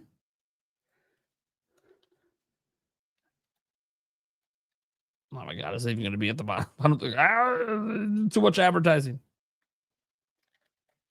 Yeah, yeah. 4 gigs bigger than Mario Kart World. That's damn. Well, there you go. That is awesome. Very. So yeah, I mean it's a huge game file size wise. Obviously they showed a shitload of content, especially for City Trial. I'm obviously curious how many courses there are. They said there's a lot, but they only showed like 4, I think. So they're probably holding back some. But yeah, this is everything about Kirby Air Riders to me. Like this was, I want to say a perfect direct. I think pacing wise, this is the way Sakurai does presentations. If you watch it, he's always like this. So you kind of know how to expect him to present if you've seen him do the Smash Bros. Ones over the years. He's always going to go hands-on with the game and show direct gameplay. Like I saw someone saying, man, they should have someone play who knows how to properly boost. I'm like, dude, this is the guy who made the game. Right. I'm not saying he's going to be the best at the game. He's not the best Smash Bros. Player either, but he knows how to boost. He literally is the one. If you don't know anything about Sakurai, he's the one playtesting the game. He's not like other directors. He goes hands-on and doesn't trust balancing or anything with anyone but himself. He's very meticulous that way. So, and I'm sure his hands appreciated the simplified controls of this game. Yeah, for sure. He's had hand problems with dealing with Smash. Not going to be a problem with this. It's 2 buttons, B and it's Y, mostly B, a little bit of Y, and then left and right on the controls. Pretty easy controls. But that's the way Kirby Air Ride was. It was very simplistic. It was a single button game. But yeah, that's what's cool about it. It's easy to pick up, but hard to master. That's the way this game's always been. It's a very easy to pick up, hard to master, because you would think, oh, 2 buttons, this is too simple. No, he showed you all the complexities of the game. There's a lot of strategy to picking your character, picking your carts, the items you pick up in the City Trial mode, what you want to pick up, what's going to give you the best advantages. Yeah, I liked how you could select different characters coupled with the machine and the stats change. So if I'm Kirby and I select a machine and you're King Dedede and you select the same machine, it's going to have different stats for both of us based on the combination. Because I'm like, oh wow, there's quite a bit of strategy involved just in that portion of the game, not to mention everything you collect in City Trial. Yeah, people are saying the music is up right now. Yeah. We knew. They said it was going up right after the direct, so I'm not surprised it's up. I'll probably listen to a little bit of it before we go to opening night live, because we got to sort out alternative stream options. Unless we end up right back on stream here, but I don't want that stream to lag too. It's a 2.5 hour show we're watching. Like, it would suck if you guys are only seeing it at like 15 frames a second. Then he came in and said, hot take, this game will be considered better in hindsight than DK Bonanza. Just finished DK, not that impressed. I haven't finished DK yet, so I can't give a statement. I'm having a blast. I'm loving DK, but I haven't finished it yet, so I can't really give a statement on that front. Obviously, Kirby's in your avatar. I think you might have a little affinity for Kirby, I'm assuming. I think I've always assumed that because of your avatar. So it wouldn't be surprised if you enjoy the game significantly more than DK. That one shocked me. That said, is this going to be on that level? We'll see. I think it looks amazing. Will it be DK Bonanza level? I mean, it's a different kind of game. So, like, they're not really directly comparable in a traditional sense. But it's definitely possible that it could be at that level. We'll see. I kind of, at this point, I think just based on what we've seen, I think it'll review better than Mario Kart World did. But I don't know if it's gonna hit the DK Bonanza levels. But we'll see. I have no idea. Mona says, are we expecting RE9 to be announced for Switch 2 today? Talk more about that when we get to our opening night live stream. But just to answer the question since it's here, I personally do not expect it. I know like there's the whole kiosk thing, but the kiosks were outside the thing. We've seen the image. Probably was for Street Fighter 6 years 1+2 because they have that on demo there. For some reason, they're still demoing that game. So that's probably what those kiosks were for. I'm not saying, by the way, that it can't be announced for Switch 2. It's a 2026 game, and it's Capcom, and we got all the other Resident Evils. So, granted, cloud versions. But, you know, I would like to see it get the Switch 2 logo treatment today. But, again, like I kind of feel like Nintendo would hold back something like that for a Direct. Yeah, but we'll, big time. I would like them. I would like the companies just to, or Nintendo to let the companies treat the Switch 2 logo like they could treat the PS5 and Xbox logo and just put it on anything they want. But you know, we know Capcom has dev kits, so that's not an issue. So it's just, did they do it or not? And we're getting Monster Hunter Stories 3. We got a super chat here from Tack the Backlog. Hell yeah. Came in a little bit ago. Like a mix of Mario Kart World, Diddy Kong, and Smash. Awesome. Yeah, that's a good way of putting it, I think. And thank you for the super chat. Friend of the channel, friend of all the channels. Yeah. Friend of the podcast. Shout out to the Backlog. He's probably happy that we're doing live streams for events that happen when he's actually awake. Yeah. It's like coming on the podcast when it's like 2 a.m. his time. Right. Oh, man. Happy to see you around Attack the Battle. It's going to be a fun time. We got opening night live coming up next, guys. That's going to be at 11:30. We'll be live. We'll figure out if we're going to be back here in StreamYard or if we're going to go to a different setup. But the streams are already set up. I know when I end this stream on my end, it's going to kick you to the next one. I don't know if Stash has that set up on his end, but so then you guys can get your notifications set and ready to go. Because look, it is what it is, man. We got a big day today. This is just part one.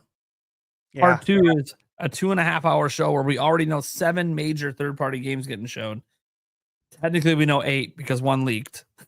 The whole trailer leaked. I've already seen it. Ninja Gaiden. If you guys can't wait, it's Ninja Gaiden, which we've already seen and already know about. But like, there's a story trailer out there if you want to dig for it. It exists. It's probably been deleted 17 times, but it keeps getting mirrored because it's on the internet. You can't get rid of it once it hits the internet. One of their places accidentally put it live early, and so they took it down. But once it's live, it's on the internet forever. They should just give up. Yeah. They should just give up at that point. But yeah, so we're gonna see Ninja Gaiden as well today. I'll quickly go over those games before we get out of here. Although, God, this thing from Game Freak is Pokemon Company. Sorry, I shouldn't say Game Freak. Pokemon Company. I'm still like in shock. Yeah, same. So, so actually, we have quite a bit of an updated here, actually, from Jeff Keighley. So, Lords of the Fallen is going to be there. Jeff Keighley retweeted it, and they put up a tease about tonight at Opening Night Live. There's going to be a live performance, music for Claire Obscure Expedition 33. Resident Evil Requiem, we already know. That's already there. And let's see here. If you pay attention, he teased Silk Song. If you pay attention, you have to pay attention to what he did last year on socials to understand that he's teasing Silk Song is going to be in the show. Which again should have been expected. We know Call of Duty Black Ops 7 is going to be there. That's actually huge because I think it's basically premiering the game itself, because the last time we saw it was not gameplay or anything. It was just, a story setup cutscene kind of thing. Fallout Season 2. Even if you don't like the games, go watch Season 1 of Fallout. It's so good. You do not need to be a fan of the games to enjoy the show. It is a very good show. And we know we're seeing the debut trailer of that. That's really enjoyed it. Yeah, that is sick that we're going to see that. Um, Really see. well done show. Really well done. Really captures what Fallout is all about. Yeah. And this is all, by the way, this is like, besides the Ninja Gaiden stuff that leaked, this is all stuff that Jeff Keighley's advertising. So, I'm trying to find the list that he posted. Tales of Zillia, $40. $40. $40. Switch one physical appears to be all on cart, and then Kirby is physical. Yeah, of course. Kirby's 70 physical, all on cart as well. Yeah, Nintendo doesn't use It's what we expected. Yeah. Ghost of Yotei, obviously Yotei or whatever that's going to be shown today. Ninja Gaiden 4, which again, that already leaked. The Outer Worlds 2. I don't know if I need to see more of that game, but we're going to see more of that game. They did a whole dedicated direct for it.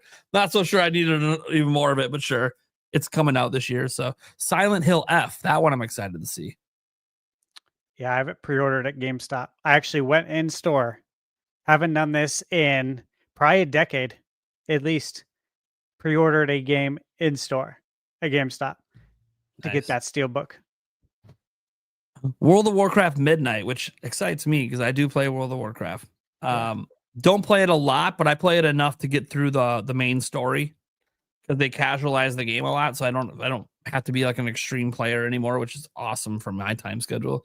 So I love hopping in that game about a couple times a month and progressing the story. I'm gonna slam through it. But the game comes out early 2026. That expansion. So I'll have the story complete by then. And you know, if there's a certain raid or something I have to do, it's so easy to get in these days and just play it casually.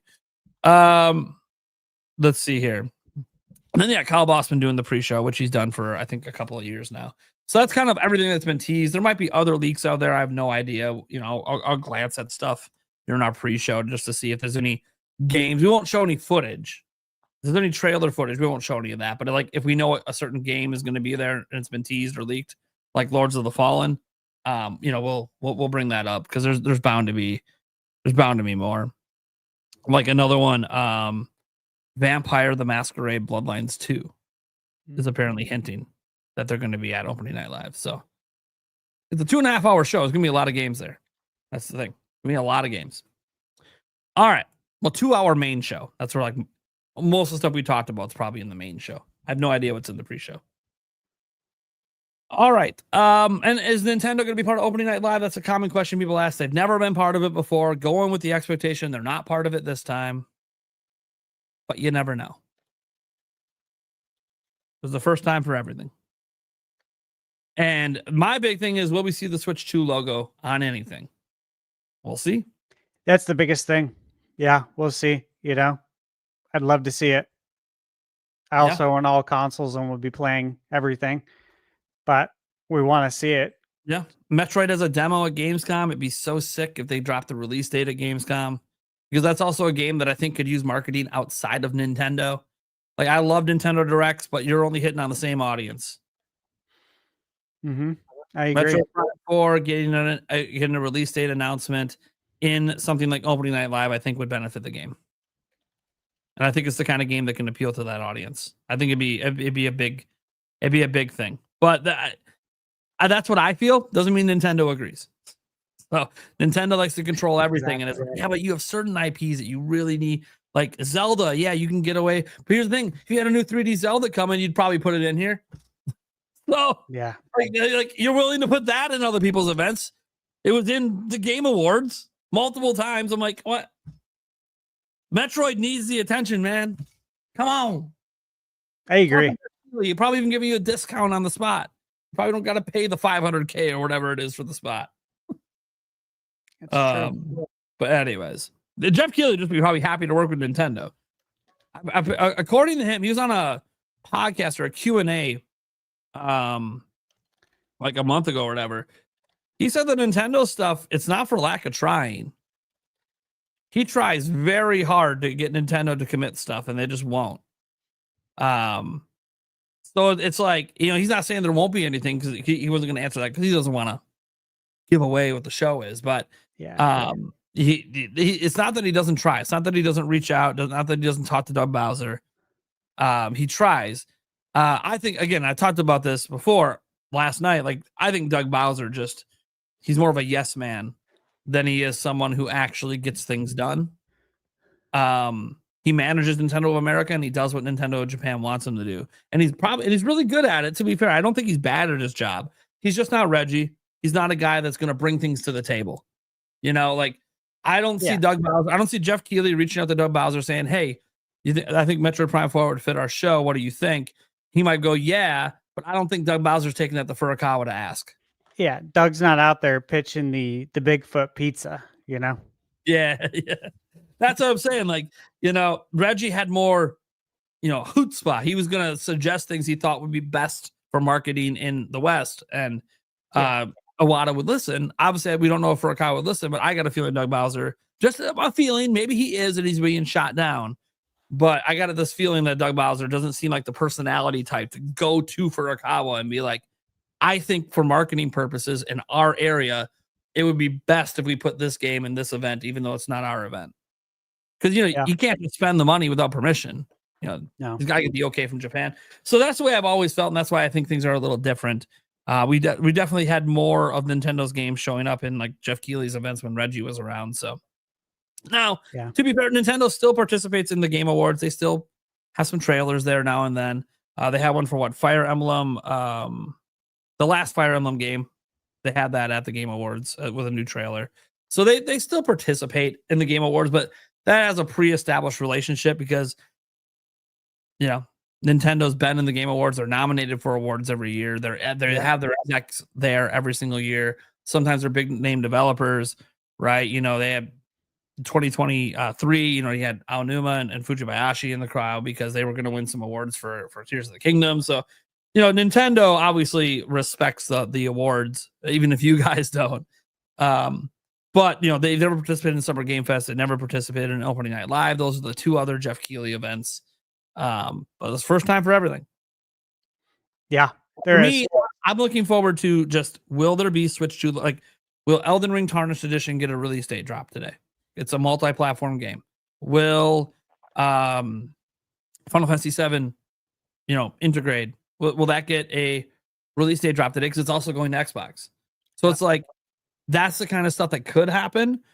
But will there be new announcements that have the Switch 2 logo? Like, we keep wanting it to happen. And you know what? It is slowly happening. There was Shenmue just got announced. Yep. Although I don't know if they had permission. It's clearly a Switch 2 game. If you look at what they're doing to it, none of that is even possible on the Switch 1. So for Shenmue? For Shenmue 3, yeah. Yeah. Yeah, it's definitely a Switch 2 game.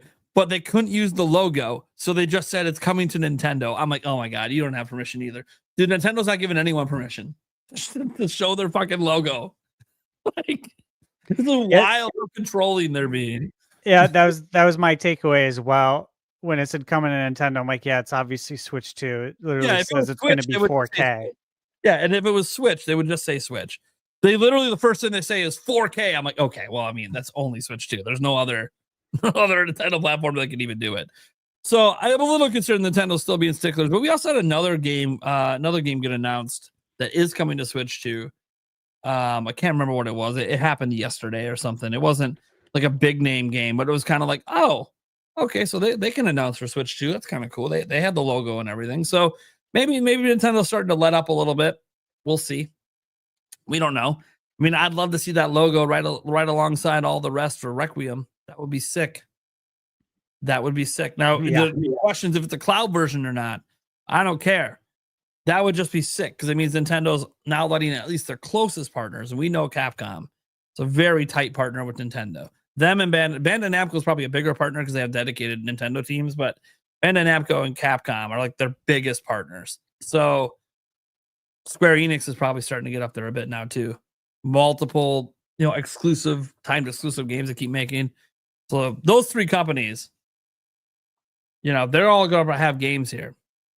So I'm hoping we see some Switch 2 logos. Because it's going to be weird if Nintendo has this... well, they do. We already know they have a massive booth at Gamescom with all these demos. But they have nothing... not a single game in Opening Night Live, but they're one of the biggest things at Gamescom. It's like... Yeah. Doesn't make sense. It'd be interesting. Hmm. We had a super chat come in from Michael Koo Hell yeah. asking. Oh, sorry. Sorry. Oh, You yeah, put it you back get- in my bed.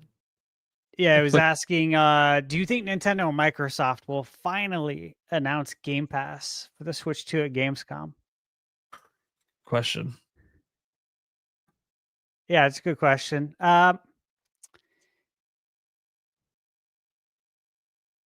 You know,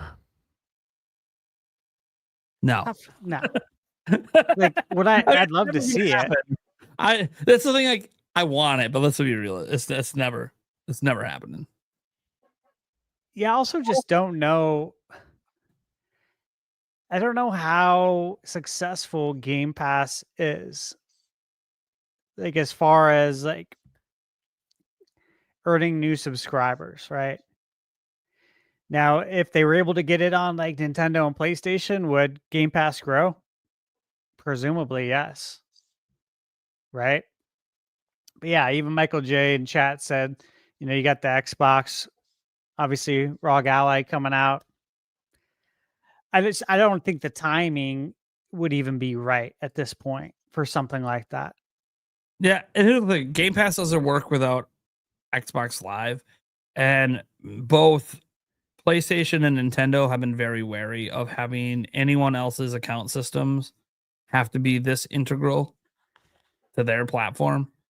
Not that you can't use Xbox Live, you can. Like when you play Minecraft and stuff, you use an Xbox account, but they're very, very particular about this stuff. So I look, I don't think this is ever happening anyways, to be very clear. I know we've had dreams of it, we've had conversations about it, but it's more like a pipe dream than it is anything else. It's on PC, it's on Xbox. It's probably the only place it'll ever live. I think there's a higher chance that Game Pass stops existing before it ever ends up on Nintendo or PlayStation. That's where I'm at too. I don't know if this is a forever thing. I know that was the game plan. Yeah, that was the future, but Microsoft doesn't seem all in on that future anymore. Yeah, we'll see. We'll see. We'll have to play it by ear because so much has changed. Obviously, we know they're investing heavily in cloud gaming as well, and they're the biggest investor in cloud gaming. So we'll see. We'll see what they end up doing. I just don't see it coming to Nintendo right now. I won't close the door completely, but it's pretty close to closed. But you always got to leave it open a little bit because it would be cool to see. We had one more super chat there from Go210, just because. So thank you. Appreciate it. Very nice. Love the support, guys. Thank you. Okay. Well, we'll probably wrap it up there. This is actually right around the time I had scheduled for this. So, and we'll figure out, we'll try to figure out something for the next stream, or if you see us right back on StreamYard, it is what it is, but we'll figure something out. Because what sucks is when we switch to something else is we won't be streaming on Twitter or anywhere else. It'll just be on YouTube. But obviously we want to present to you guys the best that we can. So we'll see we'll see what happens. All right. We're gonna head out. We'll be back here in like 2 hours. Yep. We'll literally be right back with a new stream. It's already set up if you guys want to go get your notifications set. Thank you guys so much for being here. This has been fun. Next up's the big one. Although maybe this is the biggest one for Nintendo today. We'll see. Bye, everyone. See you guys. It's like I'm not going to play the podcast outro. We'll just end it.